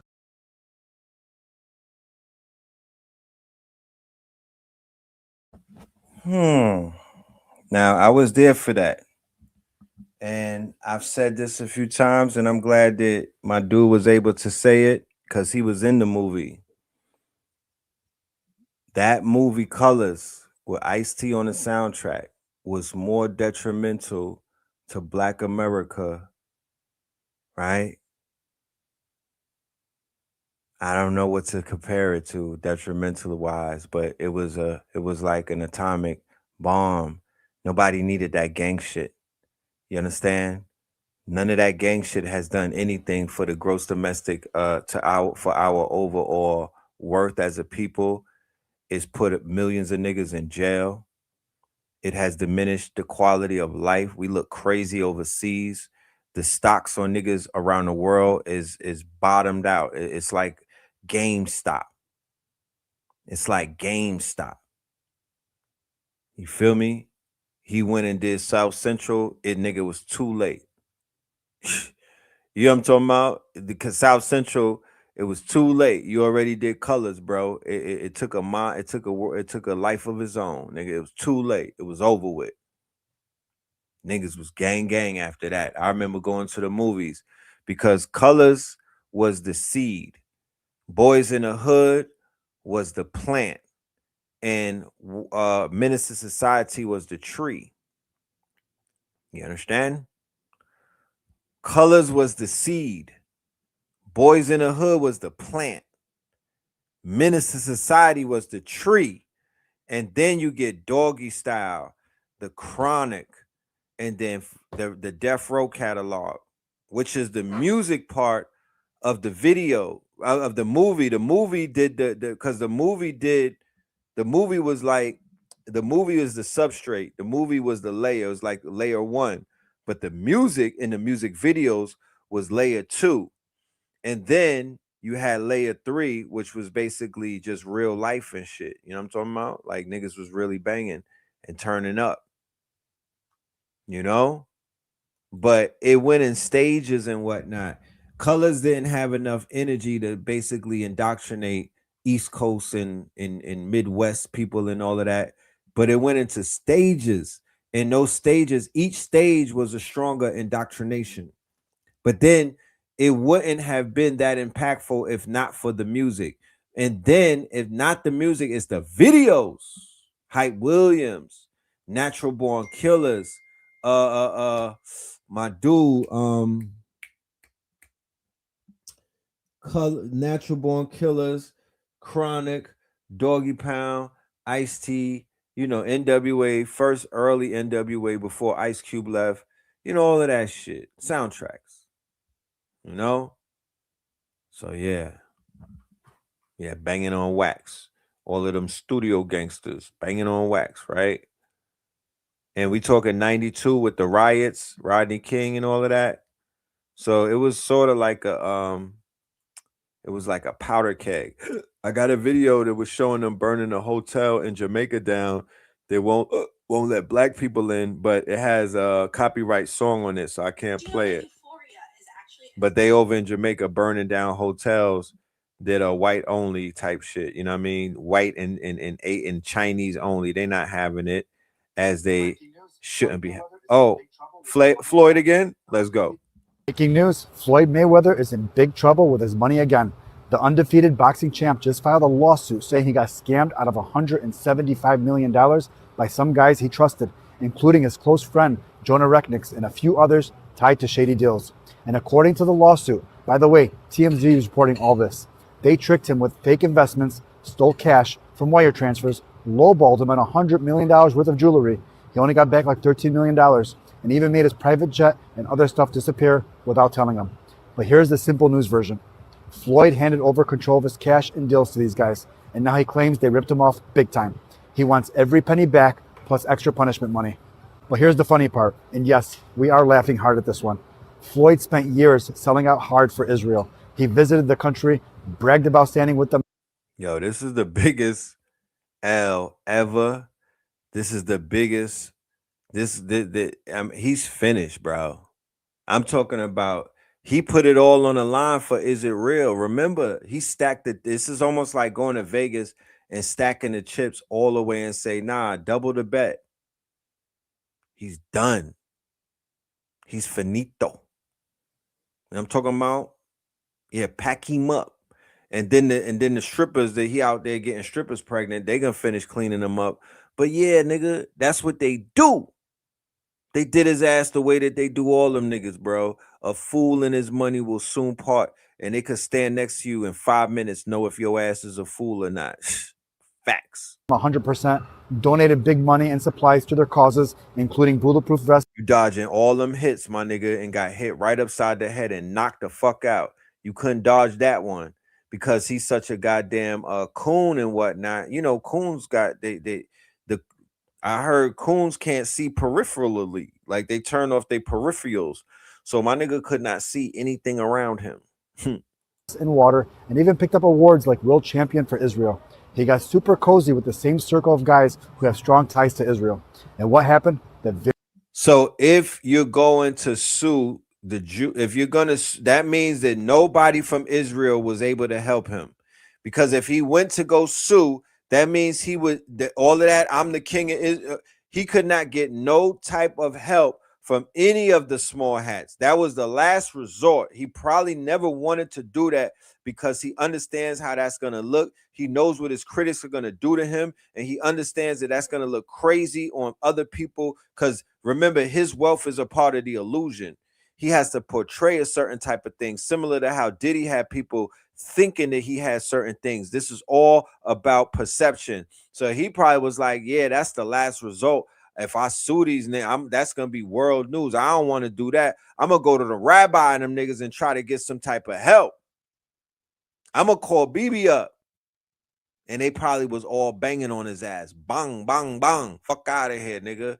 Whole lot. Very people he was hyping up and supporting allegedly turned around and took him for $175 million. Classic clown move. You sold out for Israel and they cleaned out your pockets. Floyd, the money man, got played like a rookie. Tough luck, champ. Maybe next time, read the fine print before you pick a team. This is nothing but laughable, and you deserve it. You definitely, if anybody deserved that shit, boy, you deserve all of it. You know what I mean? At the end of the day, it's like, don't even clown certain people when they do clown shit. Just let the circus do what it do. Sit back and eat your popcorn, because a clown, the clown is gonna clown. You know what I mean? The clown finna clown. Let's switch up the pace a little bit and get into some stuff dealing with the ladies, man. You know what I mean? We're gonna land this plane. Oh shit, we had 3 hours. Yeah, let's finish cooking. A woman was killed today, stabbed to death on the Atlanta Beltline, 12:15 p.m. Strip club culture made it dangerous for all women in Atlanta because the city is over-sexualized and desensitized. Atlanta is the #1 S-trafficking city in the United States, and it goes on without a bleep, without a notice, and unheard. The system is so efficient and effective that no one even sees it happening. They're all out in the mansions in Dunwoody, in Perimeter, in Alpharetta. That's where they're running a whole sex trafficking ring. So for the everyday woman that just wants to go to work, might want to go out with her friends, just wants to go to the grocery store, there's no respect because everyone has been so desensitized to what's happening and everyone expects access to women's bodies here, access to women's time here. If you don't want to give it to them willingly, they are willing to take it. I'm actually going to have the sister on the show so we can have more of this conversation. I told her that I want to hear more, you know what I mean? So we're going to set something up. We're going to have a few people come through in the next couple of weeks. Oh, yeah. Let's go back to Aiden Ross. Let's go dip into Aiden Ross and we'll be right back. Let's go talk about Aiden real quick with all of his black friends. Seen this interaction? Cut the shit, man. Nah, I'm from Memphis. Who are you? Ben the Don Pete, and in Palm the Beach house. Pete. Not Jeffrey Epstein. What the see, fuck? a hit dog gonna holler. We didn't say that. We didn't bring that up. I thought you was Brad Pitt at first. So, Brad Pitt. And you brought up Epstein. You ain't. Play the rest of the video. And I know y'all liking my shirt. Hit that like if you want to make a video describing my shirt. Found it at the thrift, man. So when it comes to Ben the Don, right? He is in these fraternities, societies, right? Y'all look at me crazy for this shirt, but he actually in this shit. He know what he doing, right? But it's levels to this shit. This guy, Palm Beach Pete, blew up on the internet randomly driving in his car. Somebody recorded him randomly driving his car for looking like a particular person, right? And then he proceeded to become an internet celebrity. You ain't. Y'all stay in the. I seen something. Y'all got the same background, and y'all stay in the same crib. And both this part of y'all mouth. They got a goddamn Palm Beach Pete at the goddamn fight, watching Ray J get knocked out. Like, we are in a simulation for real, my niggas. Trust. Family from Baghdad built the largest opium drug empire in the world with the help of the British Empire. This is the story of the Sassoon dynasty, known in history as the Rothschilds of the East. The Sassoons were a Jewish dynasty from Baghdad founded by David Sassoon, who served as chief treasurer of the Ottoman Pashas who ruled Iraq. Eventually he fled to British India, Bombay in 1832, where the family began a different business venture, drug trafficking. In the 19th century, the British Empire was running the largest narcotics operations in history, flooding China with opium, and it needed private merchants to handle its business. The Sassoons came in and built the infrastructure to run this drug empire, scaling it to unprecedented levels, with shipping fleets even flying their own flags. They had entire business districts in Bombay, Shanghai, and China constructed to run their operations, and communicated internally in Judeo-Arabic, an encrypted language which British customs officials couldn't read, allowing them to operate between the bounds of the law. The Sassoons generated yearly profits exceeding over 50 to 60 million pounds in modern day currency, accounting for 15% of the entire income of British India. The Sassoons exploited hundreds of millions of people through addiction. 10% of China's entire population became addicted to opium. This crisis destroyed China. It drained its currency and collapsed it, and destroyed millions of livelihoods across generations. Historian John Fairbank called it the most long and continued systematic international crime of modern times. This wealth, which the Sassoons built, is still trickling through modern banks today. They funded and built banking institutions that built modern Hong Kong and Shanghai. This was a family who fled persecution in Baghdad, built an empire on mass addiction, and then quietly became the financial banking moguls of British society. See, this be the shit niggas be trying to emulate. You know what I'm talking about? This be the shit that niggas is out here trying to emulate. That's why the jails is jam-packed all around America, and niggas is out there complaining about the conditions, and they got these motherfuckers doing sweat equity on the chain gang. Because motherfuckers thought that they could be the biggest dope selling fentanyl empire on the planet. You know what I mean? You getting high watching goddamn Tubi and whatnot. Your ass want to be George Boston. You want to be the nigga in Blow. You want to follow Rocket and all of them on South Central and Colors movie and whatnot. Nah, it don't work like that. China got rid of all of the drug addiction. How? Let's talk about how they got rid of it, though. You want to know how they got rid of the drug addiction? You want to know how they got rid of that 10% that was goddamn dope fiends? You know what I'm talking about? That people don't like talking about what they did to get rid of it, though. They talk about the opium wars and how Britain had all of them dope fiend and they had them on opium the same way that they got all of the niggas over here on opium. It's an opium war in America right now, and they dumping opium on everybody. No, not zero tolerance. Go check out Mao Zedong. We talking about zero tolerance.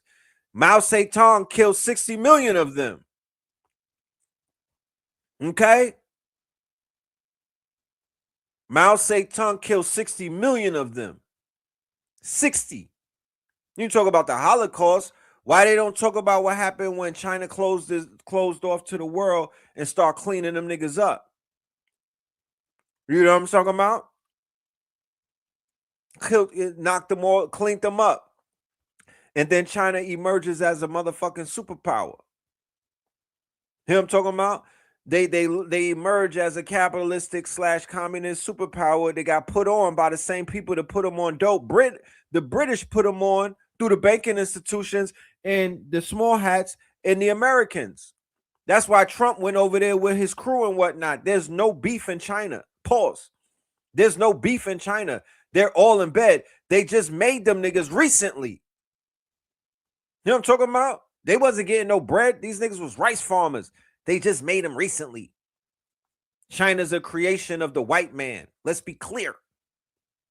They packed up their factories and they shipped it over there. They packed up their machines and they shipped it over there. They packed up their resources in America and shipped it over there. Oh, you niggas ain't gonna get a hold of this shit. Look at what Detroit is doing with the assembly lines. Look at what Motown is doing. They like niggas are having baby booms and working in factories and whatnot. Yeah, we're gonna ship this shit across seas and whatnot. And we're going to have these niggas over here on opium, and we're going to have them over here on cocaine. We're going to make the coke cheap by creating something called crack, right? And then we're going to hit them. First, we're going to hit them with King Heron. Then we're going to hit them with the crack. Then we're going to hit them with the heroin again. Did I lie? Did that not happen with the Oxycontin and then the Fetty and all of that? And niggas don't have no factories, and we buying all of this cheap shit from China. These are goods that we supposed to have been making. We had the factories. We had the machines. We had the assembly lines. We had the sweat equity. You know what I'm talking about? Our people were not all drug fiends and whatnot. The old heads, the niggas that's out there fixing cars right now, mad handyman and everything. Where did they get that from? Them Vietnam vets that turned into crackheads. Where did they get all of that ingenuity from? These were like, they were able to build houses with their hands. You understand? This is an operation. None of this happened haphazardly. Please believe me when I tell you, none of this happened haphazardly, y'all. I promise you. You know what I mean? And then when we look at these global politics and stuff like that, all of these stories that they told us in Robert Maxwell's books, they all was really kind of lying to us. They're embellishing. The word is called embellishing. Look at what's going on in Atlanta. Let's go. That right there is where the Olympics happened 30 years ago here in Atlanta. Everyone talked about how much economic development it would bring to the city. But for working people, it wasn't so good. Tens of thousands of low-income residents were displaced in Atlanta. Many of them were black families who were pushed to give up their generational homes to make room for the games. Public housing projects were canceled, property values and rent skyrocketed, and houseless people were cleared out of the city. The Olympics wasn't the start of gentrification in Atlanta, but it made it a lot worse. If we don't do something, the World Cup won't benefit working people like us. We will not let the World Cup become another Olympics. We will not let ICE come for our immigrant brothers and sisters at the World Cup. What are you talking about? How you? We were okay. We're gonna fight so that the whole city can benefit and not just the rich. We built this city. It's time they respect us. The level of delusion in Atlanta is incredible, bro. I promise you. Not the wig. The level of delusion in Atlanta is outstanding. The shit that they be talking about, the way that they see things, it's crazy, bro. Man, I tell you, bro. But they, you know, sometimes people gotta find out the hard way. Euphoria is actually an Israeli TV show. After HBO bought the idea, the Israeli creators actually stayed on as executive producers for the American adaptation. Then Sam Levinson was brought in, and that team made the show what it is today. Sam Levinson, for his part, is a staunch supporter of Israel. He's the son of Academy Award-winning filmmaker Barry Levinson, who himself is a strong supporter of Israel. And in October of 2023, Sam Levinson quickly mobilized to sign the Creative Community for Peace open letter supporting Israel and to raise funds for several organizations connected to the Israeli military. Some cast members have publicly advocated for Palestine, like Hunter Schafer, who was arrested at a pro-Palestine protest in 2024. Other cast members, like Sydney Sweeney, for instance, has aligned herself with Israel. In January 2026, she met with 2 of the hostages from October 7th in a visit coordinated by the pro-Israel lobby group Stand With Us. She's also currently dating Scooter Braun, who's been one of the entertainment industry's most vocal celebrity supporters of Israel. It's also interesting to me that this season they're promoting another organization with blue and white colors, because that organization's billionaire owner was the biggest donor to AIPAC in 2023. Did you already know this about Euphoria? Are you watching the show? Let me know in the comments and follow for more like this.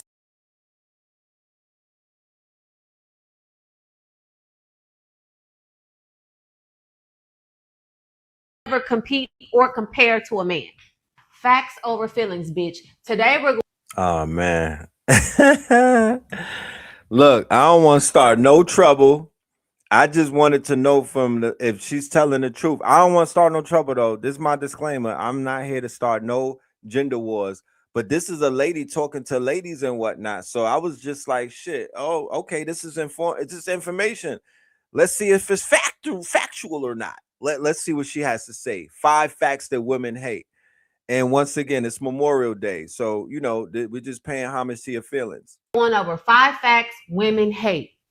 I'm a woman, so I don't like these facts either. But just because I don't like the facts, don't make them not facts. Let's get started, bitch. Fact number 1. The older you get, the less men want you. So old bitches get no love. All right? The older you get, the less men are going to want you in the dating market. Number 2, when you are dating, your degrees and accolades mean nothing. Niggas don't give a fuck about your accolades, how many degrees you have. In fact, the only people that give a fuck about your accolades and your degrees are other bitches that are in competition with you and men that want to hire you for a job. And number 3, this is a really good one. You don't intimidate men. Men don't give a fuck how successful you are. It doesn't intimidate them. You can never compete or compare to a man. Number 4 is really going to hurt a lot of you bitches' feelings, but I don't give a fuck because I'm here to give you facts. So, number 4, your kids are liabilities. Your kids are liabilities to any man that they don't belong to. Asset to you, liability to them. Number 5, men hate extra shit. And when I say extra shit, niggas hate long nails, big ass eyelashes, makeup. The things that you take extra time to do, they hate that shit. I want to give you bitches a bonus, okay? This is a really, really good one. Lacking accountability will keep you single, bitch. Let me know if I left any facts off in the comments. I hope this helps. Lord have mercy. I said if the Knicks lose, I won't play it. You know what I'm talking about? This was activated by the Knicks. Belt to ass. It's a clean sweep. Yeah, it's a clean sweep, ladies and gentlemen. So, But was she telling the truth? Like, was she spitting facts or not? Like, I want to know, because I'm not a lady. I don't know what's going on in that world. But was she like, was she putting you on the game? I don't know. Because men talk about men too. They a man will come up there and hit a 3-pointer. Oh yeah, this guy right here. Back to the Pope. Rage bait? Nah, I don't think so. That's just some TikTok shit. Back to this though. We have somebody from Anthropic to finish up this whole thing with the Pope and Anthropic. This is a video from somebody from Anthropic saying what we already know. Is the need for discernment on the nature of AI models. I am a scientist. I lead a research team that studies the internal structure of these models. What is actually happening inside them? And I will be honest, we keep finding things that are mysterious, even unsettling. We find structures that mirror results from human neuroscience. We find evidence of introspection. We find internal states that functionally mirror joy, satisfaction, fear, grief, and unease. I don't know what that means, but I think it warrants ongoing discernment. Yeah, just a little word from Anthropic. Just a little word from Anthropic, They don't know what's going on. They don't know what's happening with the AI. It's just too much. Real quick, let's hear about Africa, and then we almost out of here. Just had its biggest political betrayal. From Diomaye is Sonko to Sonko is fired.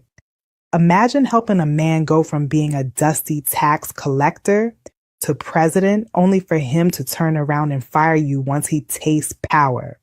Yeah, that's exactly what just happened in Senegal.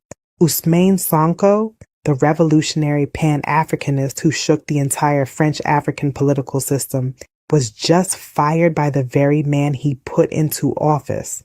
And the streets, the youth, they're calling it betrayal, treason, a political coup in a tailored suit. See, let's rewind. In 2024, Sonko was banned from running for president after a controversial, politically motivated conviction. So what did he do?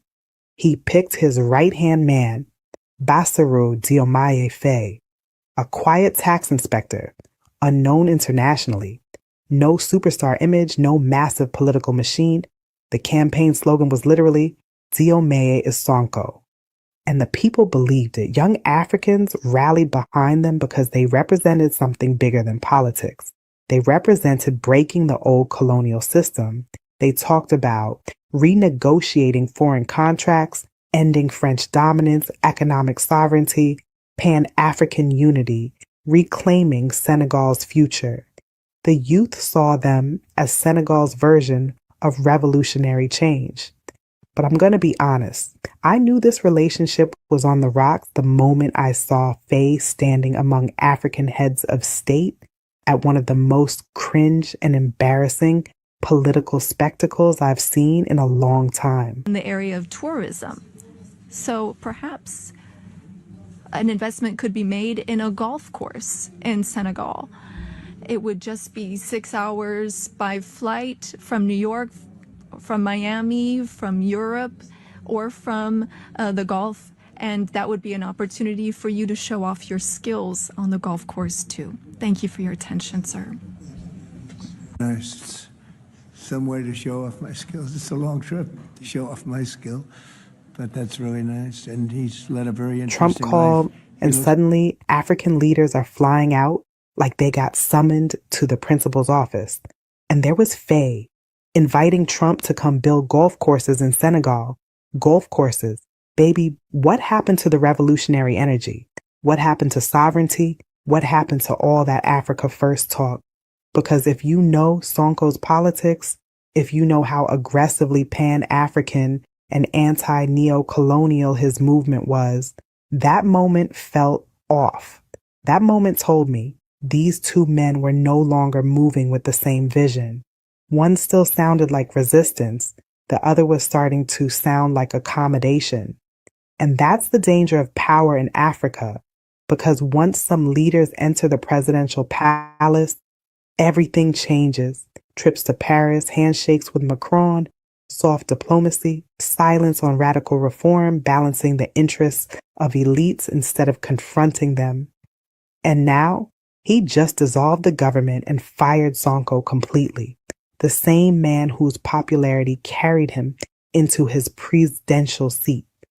And this is the real lesson Africa keeps learning over and over again. It's easy to scream revolution from the opposition. It's different when the local elites, foreign interests, multinational corporations, banking networks, and old colonial systems remind you who really controls the chessboard. The families tied into foreign interests, and once some leaders taste the luxury of power, the convoys, the Rolexes, the private jets, the international praise, suddenly radical change becomes. Let's be realistic. Sound familiar? We've seen this movie before all across Africa. The revolutionary language gets the votes, then the system swallows the revolution whole, but Sonko still holds massive influence. His party controls 130 out of 165 parliamentary seats. So this story, oh, it's far from over, especially since now Faye gave him the right to run in 2029 elections, and the streets of Senegal are watching closely because many young Africans now feel like they didn't just vote for a president, they voted for a vision. And now they're asking the question every African nation eventually faces. Can you truly challenge neo-colonial systems without becoming the next target? I mean, we see the AES going through this now in real time. Or does the system eventually force every leader to choose revolution or comfort? That's the real war happening in Africa right now. Not left versus right, sovereignty versus submission. Make sure you join my next mining masterclass. Bugging out. All of this right here, just a lie. Talk about agreement largely negotiated with Iran. All cap. And then within hours, when people start calling it cap, now shots fired at the White House. Only for the two sides to remain far apart. So far, what we know is a 21-year-old, he started moving, grooving, vibing, sliding, I guess, shooting up the White House. Mars Vieira, you guessed it, death. And that's where he's at because Secret Service took him the fuck out. And then during that fire exchange, they also hit an innocent bystander. We don't know if they're alive or not, but they are in critical condition right now in the hospital. And I mean, I'm sorry. I just have a tough time buying this. Because who's stupid enough to think they just gonna go guns blazing and take out somebody at the White House? Like, you know what? I hate President Trump so much, because that's what they're gonna call this, an assassination attempt on Trump. Nobody would ever think, I'm gonna storm the White House. I'm gonna get by everybody, every line of defense by myself, and then I'm gonna shoot the president. I don't even know where he at. He could be in the West Wing, East Wing, who knows? But me? Nah, I'm on a mission, my nigga. I'm John Wick. Like, come on, son. Like, that sound like literal Mission Impossible. Not even Tom Cruise, maybe. But that's about it. Yeah, please just not insult my intelligence. Like, this dude had a manifesto and a plan. And let me guess, he hated Jews and he hated a whole bunch of other shit. Like, just save that for yourself. Just tell us we going back to war with Iran. And don't tell me he's tied to the IRGC. Please, just you don't even have to do that. Don't even spend the money on the fake narrative and story. Only thing this dude is dickheaded a fucking day thinking he John Wick and could just run in guns blazing and take out the whole White House. I'm not going to say nothing else on the matter because it really doesn't matter. Other than Secret Service, it seems like y'all aim and don't be that good. Y'all be hitting bystanders a lot. That's what happened last time too. That'd be confusing me. What the fuck? What do y'all be training for? Like, hit your target and not innocent targets. But now, back to this. He acted like he had this huge meeting that Iran's just going to agree to open up the strait, agree to give us the nuclear enriched uranium. And Iran just was like, who the fuck is this nigga talking about? And who is he talking to? Then they came out on the news and was like, we just would like to let you know that the people we're actually talking to from America said that Donald Trump in his tweets should be looked at as propaganda and for media. And all of a sudden, oh, so we're literally living in the Truman Show. And then we have some guy that goes, you know what? I'm just going to shoot up the White House by my lonesome. I mean, what the fuck is going on, my nigga? I need out this server immediately because nothing's making sense. And nobody on the same page, same book, same chapter, nothing. Other than that, at least we all now in agreement that our greatest fucking ally sucks. And that's the only reason we're going back over there. And we're about to go back over there.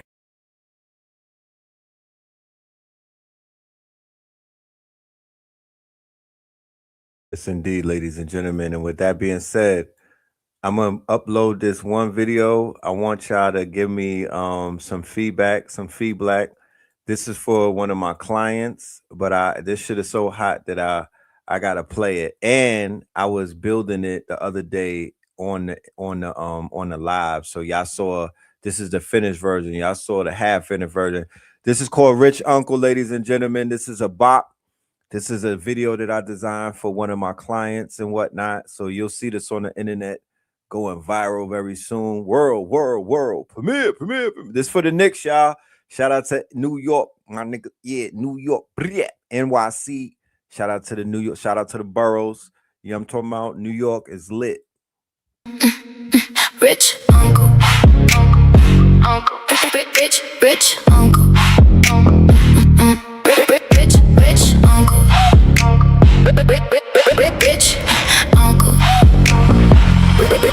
rich uncle, rich uncle.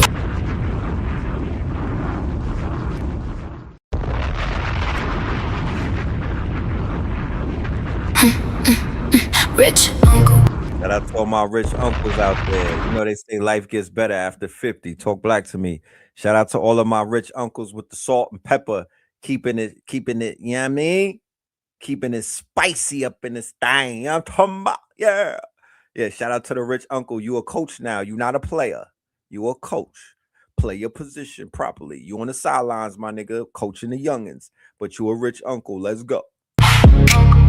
Uncle, rich uncle, rich uncle. Shout out Big Daddy Kane.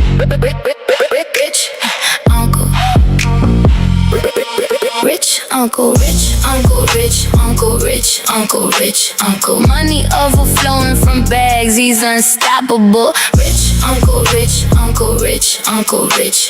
Pockets so full, and he needs a buckle. Rich uncle. Ain't doing no begging. He gets out the muscle. Rich uncle. Made out the slim. And through every struggle. Trade lines to the max, he got proper goals. Rich cheat codes, hella bank rolls. Magnetic attraction everywhere he goes. Opportunities fall at his feet. Doors open for him as he greets. His style and his swag is unique. Creditable character respected in the streets. A man of his word, nothing but power when he speaks. King on the throne, head of his home. Secure in every way imaginable. Sovereignty mindset. Buying up the land for community assets. Sowing seeds in the village, never selfish. One car, that's all dependable. Rich uncle. Money overflowing from bags, he's unstoppable. Rich uncle. Pockets so full, and he needs a buckle. Rich uncle. Diamond out the rough. He giving angle. Rich uncle. Dropping bags on non-profits. He's an angel. He writes the checks with no fear involved. Investments on investments. Diamond shining bright from his necklace. Need a hookup, he provides the reference. Passing out knowledge, he's never reckless. He gets it cause he earned it. Aligned his actions with his purpose. Proving his work through his service. Not intimidated by other status, just inspired to attract it. Cars spread out, hissed, far from average. Remember this work through Sankofa. Ancestors give praise. Reports, you can stop him. Rich uncle. Rich uncle.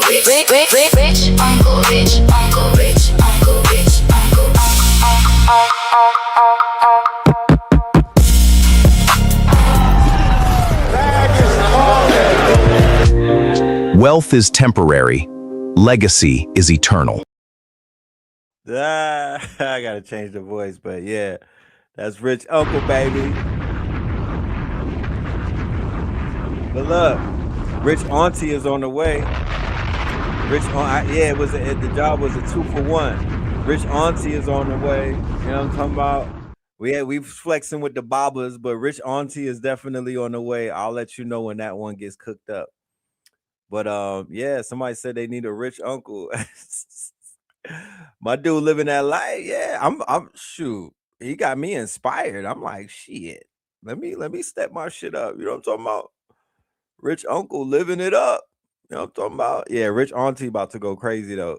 I was gonna have rich auntie land in the helicopter while he was popping his shit, but I'm like, nah, no cameos, no cameos. Let rich uncle do what he gotta do.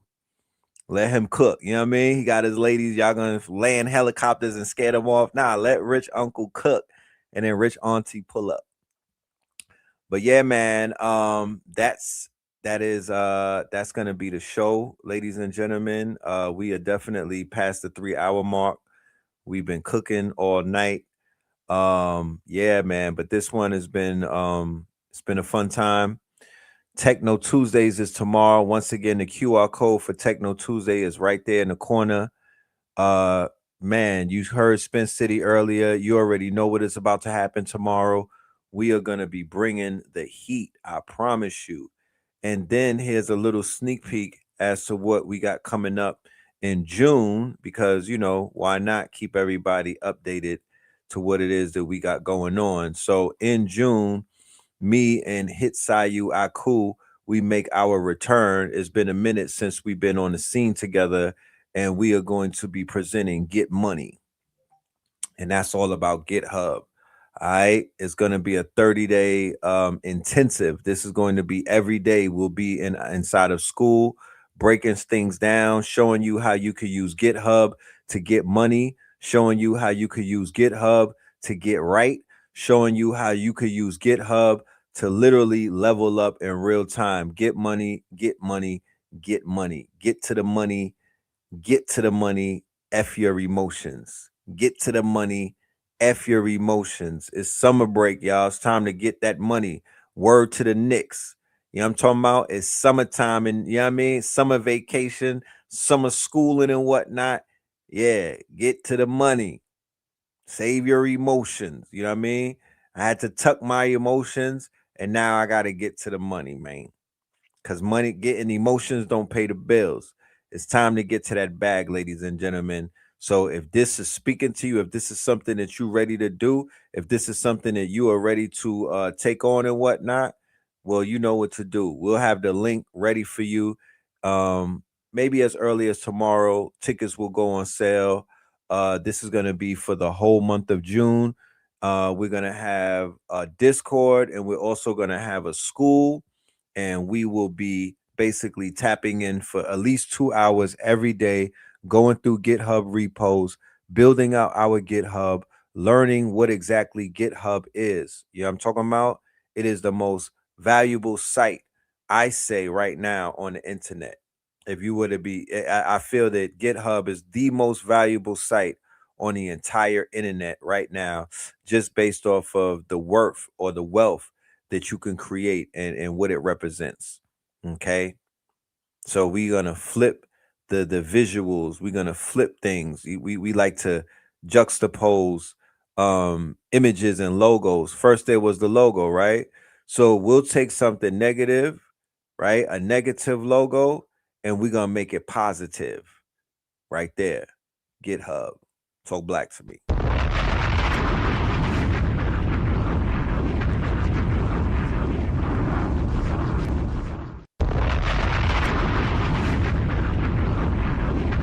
To this day. To this day. And we looking forward to everybody pulling up. We are going to be Clause 72 Miami. That is this weekend, all right, with our good brother, Original Black God, Red Pillar, and Heru Ofari Atta. This is going to be online only, okay? This is not going to be IRL. This is going to be online only. So shout out to everybody that'll be pulling up. You will be online, and that's cool. You know what I'm talking about? We are going to be in Miami, though, in the end of July when you graduate. That's how we'll be doing it. The graduation will be in about a month or two, and we'll be online in the boot camp doing what we got to do, learning what we got to learn, earning some stuff, doing some things. And then when we meet up, we'll be able to celebrate victories. We'll be able to celebrate some earnings and things of that nature. So yeah, man, if you're ready to level up, if you're ready to make AI movies, if you're ready to learn agentic AI, if you're ready to learn how to storyboard, if you want to learn stocks, if you want to learn trades, if you want to learn all of these things from a master, Brother Heru will be in the building to teach you.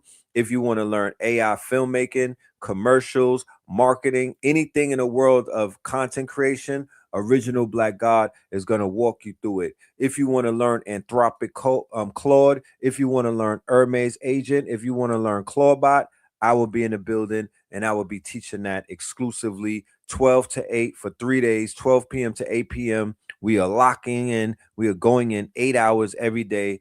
Be in the building. We look forward to seeing you. That's going to be this weekend, Friday, Saturday, and Sunday, the end of the month. Facts. 72 Claws, Miami. Peace. Yeah, you ready to do your life story? So am I. Y'all know me. Y'all know I've been adamant about telling my life story. That's like one of my quote unquote what they would call, it's on my bucket list. You know what I'm talking about? I can't leave this planet until I get at least 3 or 4 of the stories out. You know what I'm talking about? So many stories have to be told. And now we're finally able to do it. I'm so elated. I'm so giddy. What a time to be alive. What a time to be alive, ladies and gentlemen. So with that being said, peace, love, and light. All right, we're going to get you up out of here with Theta Waves on the outro, and we will catch up with you tomorrow. Techno Bowl IRL. Peace.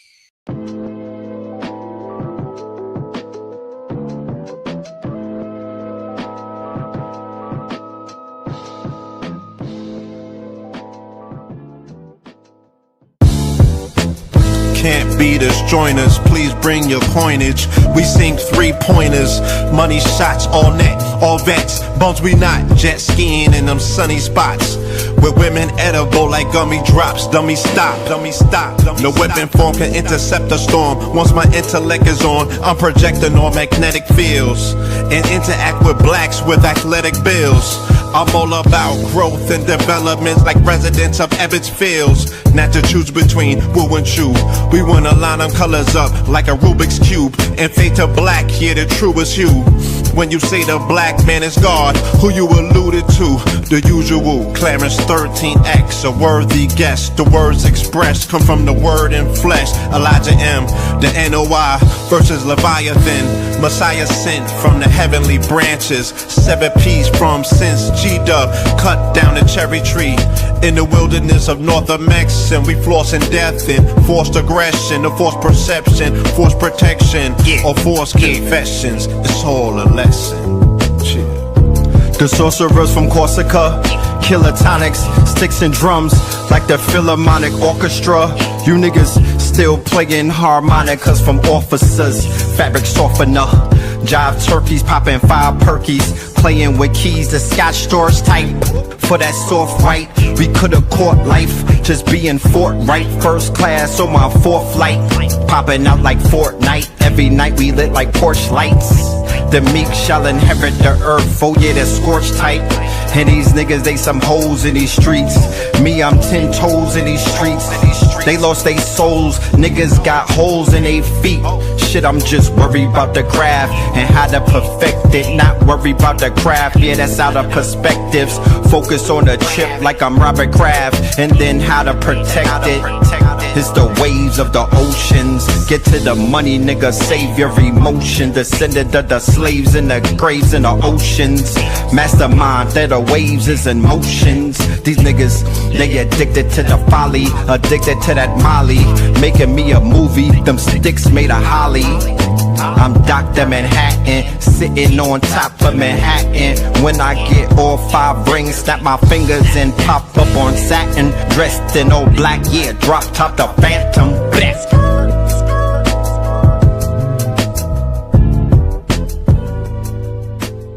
Crumb TV.